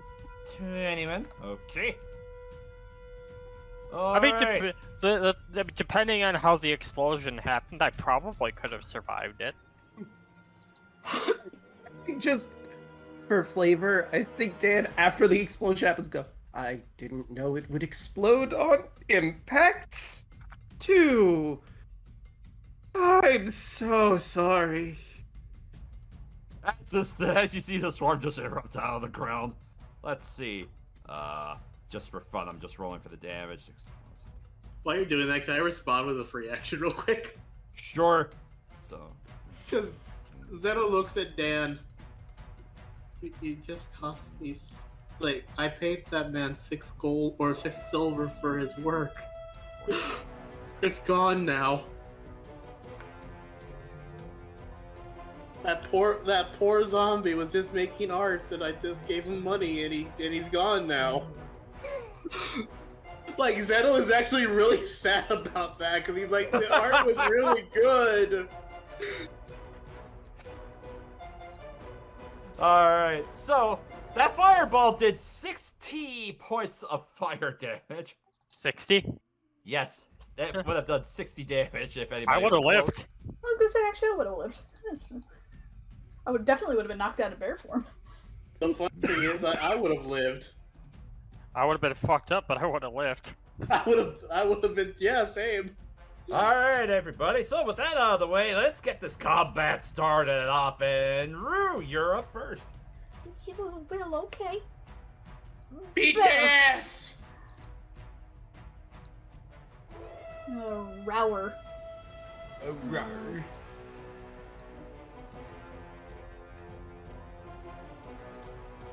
Dice. Dice. Guys. No. Dice. There we go. There we 16. go. 18, 19, 20. Soft 20. Actually, do I've been forgetting this. Do I put in my proficiency also?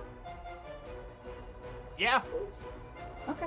I believe you put in its bonus for that. So whatever on the stat block is the plus to hit, that is your plus to hit. Oh, as okay. your- Then, fair enough. Okay, soft 20. That hits, roll damage. 22, actually. But either which way.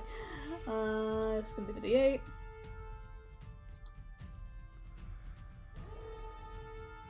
Roll 20. Roll 20. It'll proc. Roll 20. Roll 20. Roll 20. 8. Alright, 8 points of piercing damage as you rip off a chunk of its flesh from its leg. It doesn't even flinch. Cool. Time for claws.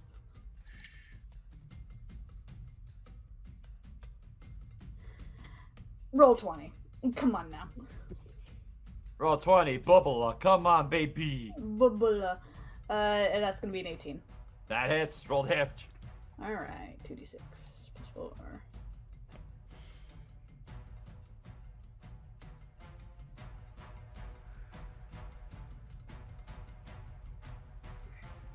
$11, 12, 13, 14, 15.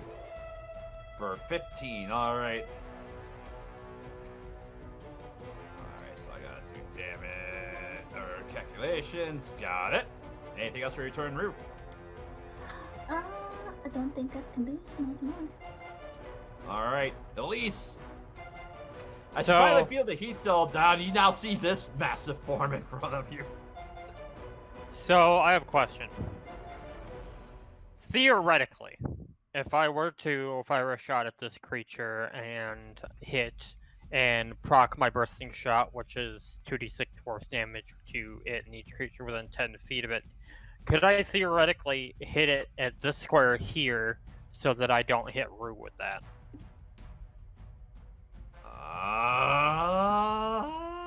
Because if I hit it in this square, it doesn't.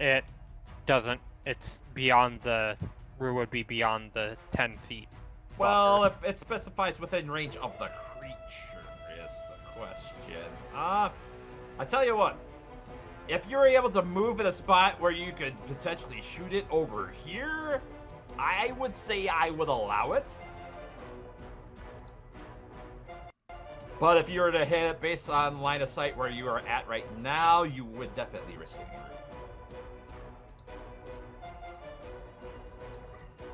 No bully there. About here. How about here? That'll work, yeah. Alright.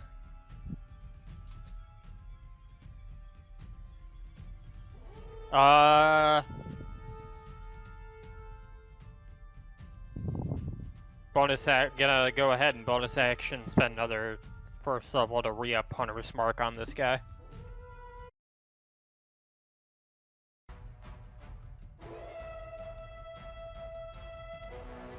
Roll 20's being a little slow right now. It's 24 piercing damage plus the Hunter's Mark. Alright. Plus the Colossus Slayer. So those spells should load up here any minute. There's the Hunter's Mark. Alright. And the Colossus Slayer, and now the Bursting Shot damage, which is 2d6 force damage. Alright.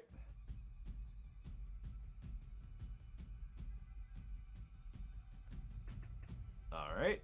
So go ahead and roll them bones. Ooh, for 3. Well, hey, you gave it a nice even number. Give me one All second. right. I'm gonna So that was the reload- first shot. I'm gonna reload roll 20 real quick to see if that fixes the buffer. Mm-hmm.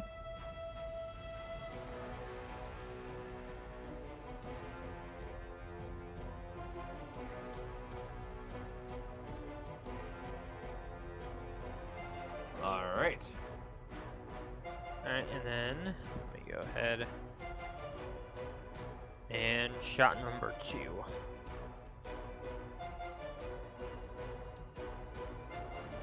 We won't do a sharpshooter this time. Mm-hmm.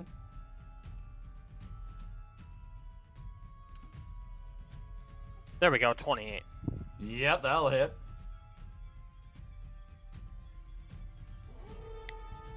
Looks like it's still being slow for me, so it might be just a general issue. But 11 piercing and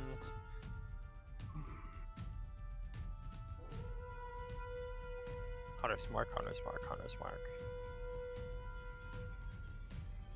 6 Hunter's Mark. All right, so a total of 17 points of damage. Yeah, you really unloaded into this thing. Yep, that's turn. All right, Tyrant Bane. All right. Could I jump down, or could I go ahead and, since bears are big and squishy, can I bounce off of Rue? This is a serious question. Absolutely. All I'm right. sorry. Tyrant Bane is a tribal warrior. He is a tribal monster hunter. I'm so excited for this. All right. Roll 20. Come Choice on. of athletics. 22. 22. Yeah, you run backwards, and you manage to land, and you manage to tuck and roll, and just glance off of Rue's bear-like form, and you land right in front of this monster. I'm disappointed. When I swing, okay. When you said I jump off of Rue, I want to just use Rue, bear bridge, run, jump, and go, just drive it right into its face. Just, I want to ride on top of it like, who's Batista? Fucking Guardians of the Galaxy, what's his name? Oh, Drax. Oh, Drax. Drax, yeah, like Drax, yeah. All right. Yeah, You said, we oh, can flavor Batista, this like, that. okay. We can flavor it as that. And, Yes! All sure. right. Good. Flame tongue, go, baby! Let's wait 5 minutes till the roll happens, baby! Yeah. I'm gonna re-roll this. Let's see if Roll it- 20 will figure it out eventually. There he goes. Let's roll again, baby! That's a 10. Yeah, that'll miss. Yeah, that's gonna fucking miss, big.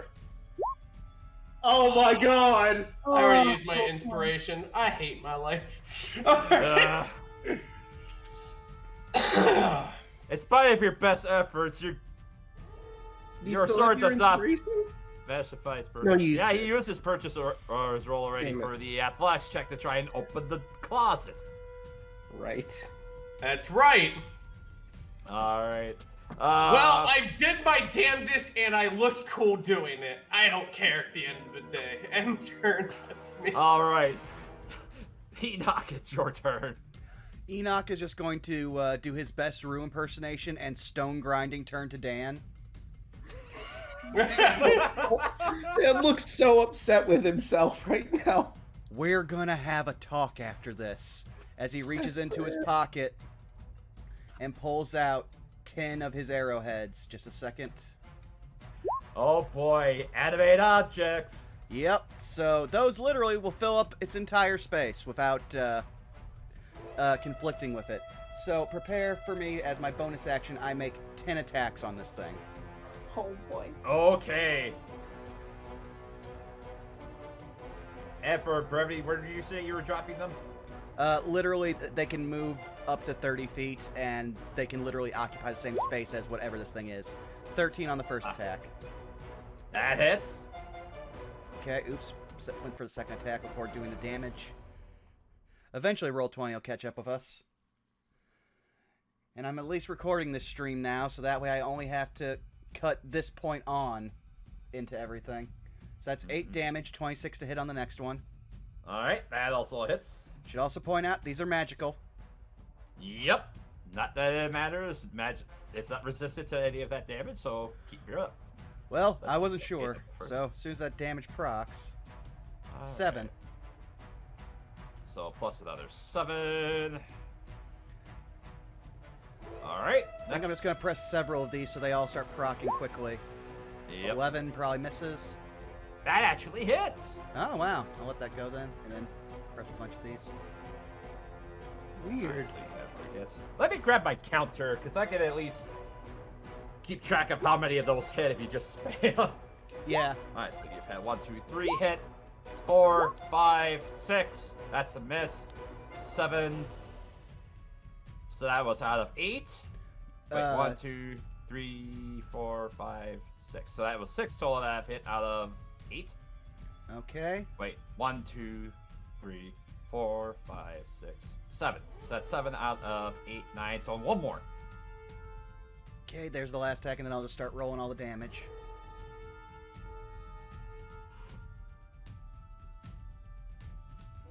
Wait for it to proc. Say any second now. Our stream is cursed tonight. Oh god. It's got banshees. Don, I'm sorry for the headache you're gonna have to do. Oh my god. And the last Doesn't natural matter. one. Okay. So that means you gotta roll for 1, 2, 3, 4 more hits. Okay. So 4 more rolls for damage. And while I add that 8 from the 5th one. So plus 6. Plus the 8. I should also point out my dancing lights go away because concentration. That's fine. 92. So.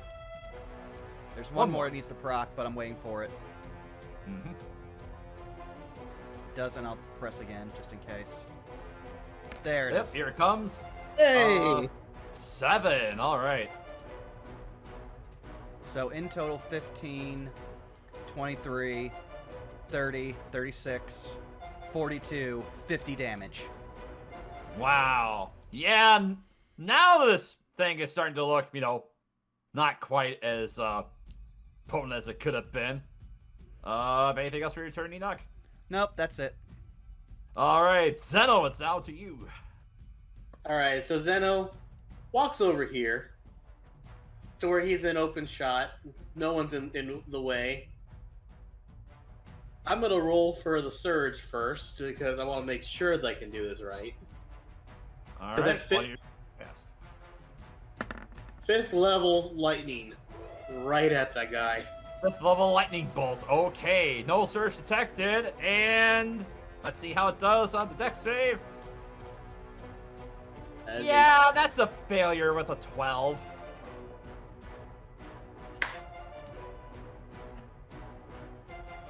I want to see how hard this goes because I can actually make it go harder if I don't like the results. That's you. Thank you. Yes. Let's see, 30.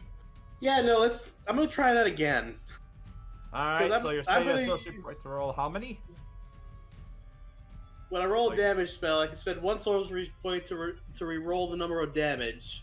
Up to my charisma modifier. Okay, so how many are you gonna reroll? And which ones? So your charisma modifier is what? +4, +5? My charisma's +3. Alright, so you can re-roll 3 of them, so you can re-roll the 1 and the 2 2s. Yep. So that's 3d6. Alright. There we go. That's a little bit better. Alright, so add 5 to that, so that's 32... 37 points of lightning damage.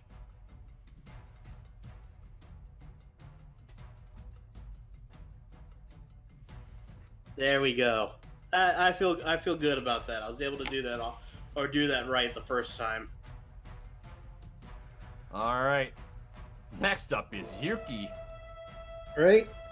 She is very small. And, you know, this dinosaur showed up, so you can imagine the stress she's in. It's gonna move to here. Yeah. And just for reference, the head of this creature is about even to where you guys are standing. That's how tall this thing is. It's a T-Rex. I would expect nothing less than it being at least 15 feet tall. Ah, yes, nature's monster truck. Yeah. Yeah. But yeah, she's gonna dash over there. That's gonna be her turn. Alright. Orvix is gonna go, what the hell's is that? As he's going to attempt to shoot it.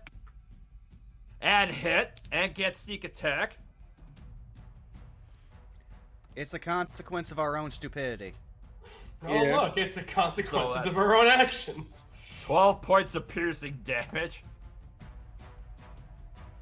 So next up will be Dan. So how bad does the T-Rex look? Does it look like it's on its last legs or just really banged up? Relatively speaking, if this thing were an octopus, it would have just short of 2 tentacles left. Okay. Because I had a new spell I could do that could fuck up its attacks. But I didn't know if I wanted to do that or do actual damage. Oh, nice. You have Confound. No, I have a unique witch spell I picked up. Ooh. It's called Glyph of Misfortune. Basically, it lasts for an hour. I curse the target, and whenever they make an attack roll, a saving throw, or an ability check, I can roll a d20, and whichever one is lower, it takes. I can turn its attack off for at least one attack Oh, that's if I roll really bitch-nasty. good. Yeah, but I I can love do it. that or attack. Yeah, I don't know how the reptilian Brock Lesnar here is gonna hurt, so like you could try that. Yeah. Or you could blast it and see if we can just out DPS it. I think I'm gonna go with the Glyph. My whole new spell. So it is now cursed, and whenever its turn is, coming up soon, I'll probably use my reaction to turn off its mouth. Alright, first it needs to make a charisma saving throw, I see. Yes, that is important. I don't think he's gonna win the Pokemon beauty pageant, Milla. No, no. It rolled a 9 on the die, and I'm sure these things have a negative modifier for charisma, so it fails. Oh, we need Yeah. to get out the puffin case. Yeah. Who has the You- popping case? Poppins, what are you talking about? We got in this house we do Poke Puffs. Okay, Puffs. That's like I forgot that's a thing. Yeah. So Dan's gonna draw the Glyph in the air. His arcane focus is gonna glow, and the same symbol is gonna appear directly above the T-Rex's head. Significantly larger because this thing is massive. And since it failed, I can use a bonus action. I think I'm gonna use one of my jinxes to probably not gonna move very far. I'm gonna use Maleficia Ignis to advantage for whoever's attacking next. Glasha! Well, I mean, on the one hand, this looks like it's very beaten up. On the other hand, this thing looks absolutely terrifying, and Kawasha isn't in that great of a shape. But what the heck, he'll give the old college try with a produce flame. And that die is cut, but he misses, even with advantage. Good job, Kawasha. And he's gonna back up towards the door. Now for the only turn that this creature is ever gonna get this whole encounter. Oh boy. As a bonus action, it's actually gonna turn towards you, Elise. It's going to extend its head down, and you see as it opens its jaw, this wriggling mass of arms and legs and heads. As you see, oh, inside the skull of this creature are, in fact, some undead. Wonderful. As it Great. spits out in front of you, a zombie. Sweet. Mortal terrors from beyond my comprehension. It literally vomited a zombie. Uh-huh. Machine. Look, I don't need to tell you how brutal this fucking thing is. Can I say something as a free action? Sure. Hey, at least it's not bees. Alright. It's So, zombies. as it goes to spin around, it's gonna smack you with its tail, Tyrant Bane. Dick. And let's see. That's a 17, which I assume misses. My armor class is a 20. And it's gonna spin around and it's going to bite the bear. And also, actually, wait. Does a 15 hit? Kaylin? Ah, yes. Sorry? Does a 15 15 hit your armor class? It does not. Even as a bear. Impressive. Oh. I still had stone or bark skin. Yep. Actually, I suppose I should have been rolling concentration for that for a long time. Whoops. I think I've been hit 3 times. No, never mind. I would have lost it. Yeah, no, that hits. Alright, so... Oh boy, as it's gonna bite down on Okay. you. Does it hit, though? Let's see what the glyph decides. That's a 6 it rolled. Hey. That's a 6 on the die. That'd be a 16. Draco, you redeemed yourself. So if it rolls a 6, it actually rolled better, so that's a 16 to hit. Yep, Oh, so is. it uses its normal roll then. Damn. Alright, so... Actually, what is it? Oh, that's gonna be, brutal, as it's gonna take. A big old bite out of you 4. Or that dropped it, that didn't count. 37 points of piercing damage! Alright, I am out The of... hell you do? I take the 37. I do not drop out of bear form. However, you are currently grappled in its mouth. I can only do that once. I appreciate it. It's You're fine. grappled and restrained by the zombie T-Rex. Alright. Well, that's its turn. Rue, how do you respond to this great injustice? I'm gonna start clawing its freaking tongue out. Alright, roll with disadvantage because you're restrained. Hey, Becky. Oh, one of those is a natural 1. That'll miss. Alright, I'm gonna do a heckin' bite for its tongue out. Is 14. That'll hit. Hot diggity. So I said a bite, right? That was the 1d8. 9. Alright. And because I just realized, I gotta roll for the zombies initiative. Or, no, we'll see it goes on its turn. Elise, you have a zombie right next to you. It's gonna make a slam attack against you. Okay. That's a 15 to hit. Miss. Alright. As it goes to swipe at you and it misses. Alright, that'll then bring us to you proper. Just looks at the zombie, sighs, kind of like comically just like kind of like pushes it off to the side. Sharpshooter shot on the T-Rex. Right. Roll a hit. 11. That'll hit. Suppose it is a zombie.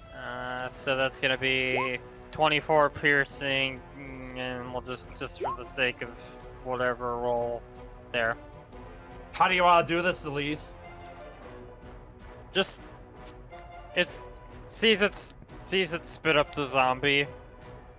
See, I'm just gonna in the mouth. Just in the mouth. As you go to hit the jaw, it just snaps it, and it collapses onto the floor. As you get dropped, Rue, you take 5 points of falling damage. Okay. And you are no longer restrained, but you are prone. Alright, so that was her first shot against it. Yeah, that was my first shot, and then just looks at the zombie. No sharpshooter. 29. That hits. 10 piercing. Alright.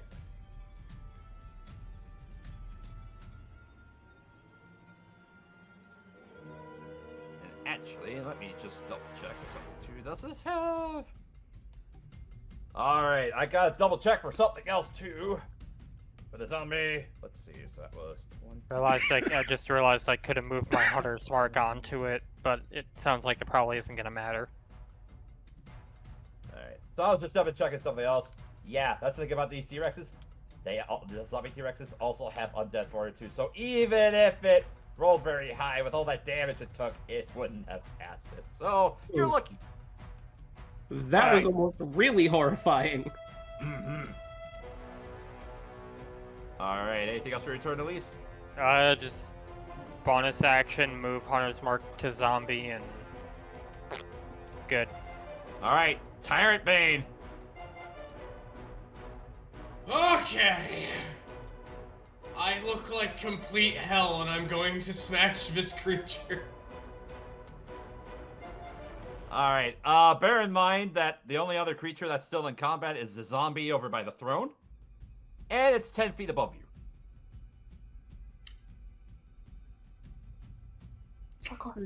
Could you climb the dinosaur to it?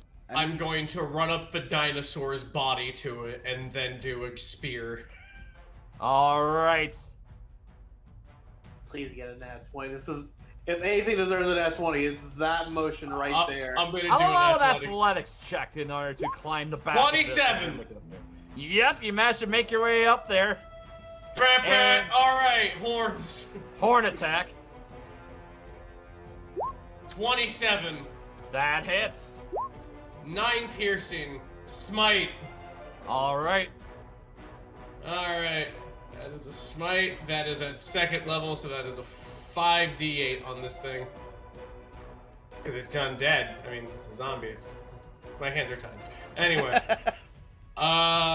21, so that's 30 altogether. And that zombie erupts in righteous fire as you take the zombie out. And you manage to land yourself right next to the throne, oddly enough. Anything else for your turn? No, that's it. Alright, and that seems like a good point. Now that the combat has been resolved, or we can end the session for tonight. Woo! Okay. Could we check real quick what was in the rooms here aside from ghouls? Yeah. Real nasty looking bedding. As you kind of look over the walls, you see there are some tubes that are kind of coming out from the these corners of the walls here and here. And let me just double check this. Does there look like any switches or anything that would be able to open this You door? do see there's also a set of chains and hoists that are in those rooms as well. That's Okay. probably for opening the door. Yeah.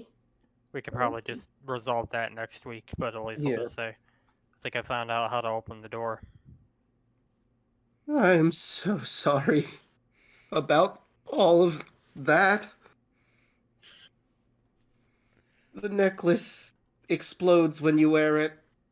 I wanted to get rid of it. I didn't think the impact would explode it. I'm an idiot, and I am so sorry. We probably could have just put it in the bag. You probably could have. Maybe Or you thrown could it have at just the plucked the beads off one by one. I'm going to point out. I'm going to point out that Nang Nang would definitely look at that and say he wanted it, which would have led it to trouble for me. So, in a way, Dad, thanks.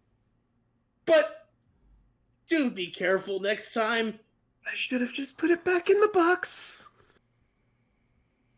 I am such an idiot. Oh. No, you're fine. Me, on the other hand, I am covered in fucking wounds. I think I need a bit of a lay down. Zeno's gonna look at you, Tyrant Bay, and go, by the way, that was the coolest fucking thing I've ever seen. No, I was just one with the combat, really. Thank You you climbed up a zombie T-Rex to kill a zombie. I would do more in the defense of my jungle. Meanwhile, Enoch's just off in a corner, and all you hear is just that his head against the wall. Rue just kind of like licks one of her paw pads and just kind of like puts a little flame on the back of her fur out. All right, well then, I think it's time for us to start going around the horn. Caitlin, where can they find you? Hello, I'm Caitlin C37. You can find me on Twitch and Twitter, Caitlin C37, where I do art. Commissions are open, so if you want a painting or anything like that, you can just find all my information there. Lovely. Milla, where can they find you?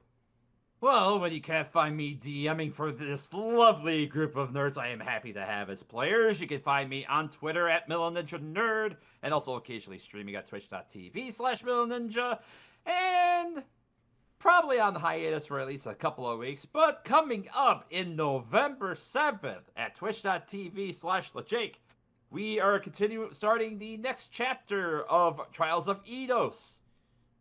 This one is an interesting adaptation of Heart of the Dragon Queen, set in the Eidos homebrew campaign setting. If you want to wish what our adventurers will be like as they deal with an impending dragon catastrophe, tune in then and find out. In the meantime, that's it for me. All right, DeLuna, where can they find you? They can find me on Twitter at DLuna1338, on Twitch and Twitter, or Twitch and YouTube at DLuna13, as well as anywhere else you'd actually care to look for me. Apartment hunting is going well enough to where I could say that hopefully within the next month I'll start streaming again, so do follow my Twitter and see if you can find that out whenever I do those. Okay, Chaco, where can they find you? Hello, you can find me here on Tuesdays playing Elise. You can find me on Twitter at ChacoZombie111. You can find me on Sundays over at twitch.tv/TwitchToPerson, along with DeLuna and our friend Cryptic Saijin, playing in Power Rangers Cyber Strike, a Renegade Studios Power Rangers tabletop RPG. Awesome. Draco, where can they find you? You can find me on YouTube as Draco Magnus, on Twitter as @DMagnius, and you can find me here on Twitch as Draco_Magnus. I stream Wednesday, Thursday, and Saturday. On Thursday, we do Skyward Sword. We're just about to finish the Lanayru mining facility and hop into the Temple of Time and see what's going on in there. And then we're probably going to hop back to Skyloft, do some side quest stuff, the most important part of an RPG. And then Dragon Quest XI, I've finished up with some side quests, and I've decided I'm going to dedicate myself to the Wheel of Harma, which is another technically side thing we could do, but it gives me all sorts of cool stuff that I could use on the giant time hole that's probably going to be an issue I'll have to eventually address. And I have one more thing to announce. So if you recall, I announced a while back that I'm in podcast Henry Gold Won't Die. Well, I finally have a release date for that podcast, and the trailer's actually out right now, so I'm going to post that in the Discord group if you want to pop it in there. All right, give me 1 second here. But yeah, the trailer just came out. November 19th is when they're going to start uploading episodes, so check that out if you're into SCP, horror, drama, all that fun stuff. Awesome. Rabbit, where can they find you? Hey, you can find me on Twitch and Twitter, Hey Mr. Rabbit. If you like horror games, role-playing games, and RPGs, that's my wheelhouse. I stream throughout the week. You can go ahead and take a look at such old games such as RuneScape, Bad Mojo, Supernatural HK. We're going to be playing a new horror game this week. Vet's name evades me. What is it? It is Tormented Souls. We're going to be playing Tormented Souls or Gloomwood. Also games like old school RuneScape, RuneScape 3, Destiny 2. That's pretty much what you have looking forward to me. So if that sounds like it's up your alley, come on down. Be glad to have you. Awesome. And you've already found me here at twitch.tv/BurnoutVaughn. You can find me on Twitter and YouTube at BurnoutVaughn, where it'll be a while before I can get this VOD up on YouTube, because last I checked it was in 7 parts, not counting the recording that's currently going on right now. So, yeah, that'll be me calling in a lot of... Yeah, it's going to be me calling in a lot of favors with my friends who know video editing to get that up. But aside from that, Thursday, you can have our second episode of our October miniseries, Web of Deceit, with myself, Farting Tart, CG, Theropod Art, and Miss Tweetums as, well, things are kind of bad. It turns out the Underdark is basically, like, the best place ever if you want to be a demon, because sometimes they'll just worship you there. Other times, they'll just make it very easy for you. And, we got at least 2 demon lords that I might have to bring up next session to talk about, as we wonder why people are going missing. Aside from that, we also have things heating up in our Strixhaven game, Saved by the Spell, which will be continuing this Saturday. So keep your eyes out for that. Don't have much left. I see Bromads on. Does anyone else have anyone? No, that was actually what I was going to suggest. I don't think we've ever raided them. No, we have at least once. Yeah. Raid the dog. Pretty I sure also we've see Bev, Sarah Slimes is also on as well. Oh, man! Bev! Sadly, I just commenced the raid. Slime in the dog! Yeah. Why does that sound like wow. a weird cartoon on Nickelodeon, Caitlin? Slime in the dog? I mean, yeah. Slime in the dog. Well, we've already got the raid going for Bromads, so what do we want our raid message to be? As I remember to also do our quote of the week, thanks to El Robot, which goes to, Yaka. So I think this is the first time you've ever gotten one, Milla. I think I got my good side. Wish I could say the same for you. If you wanna raid message my day be so fine, then boom. 8 fireballs. It would be so fine, then boom. Yeah, my day be so Fireballs. fine, then boom. And boom. All right. Well, we will see you all next week, and thank you for stopping by. Bye. Good night, everybody. Goodbye.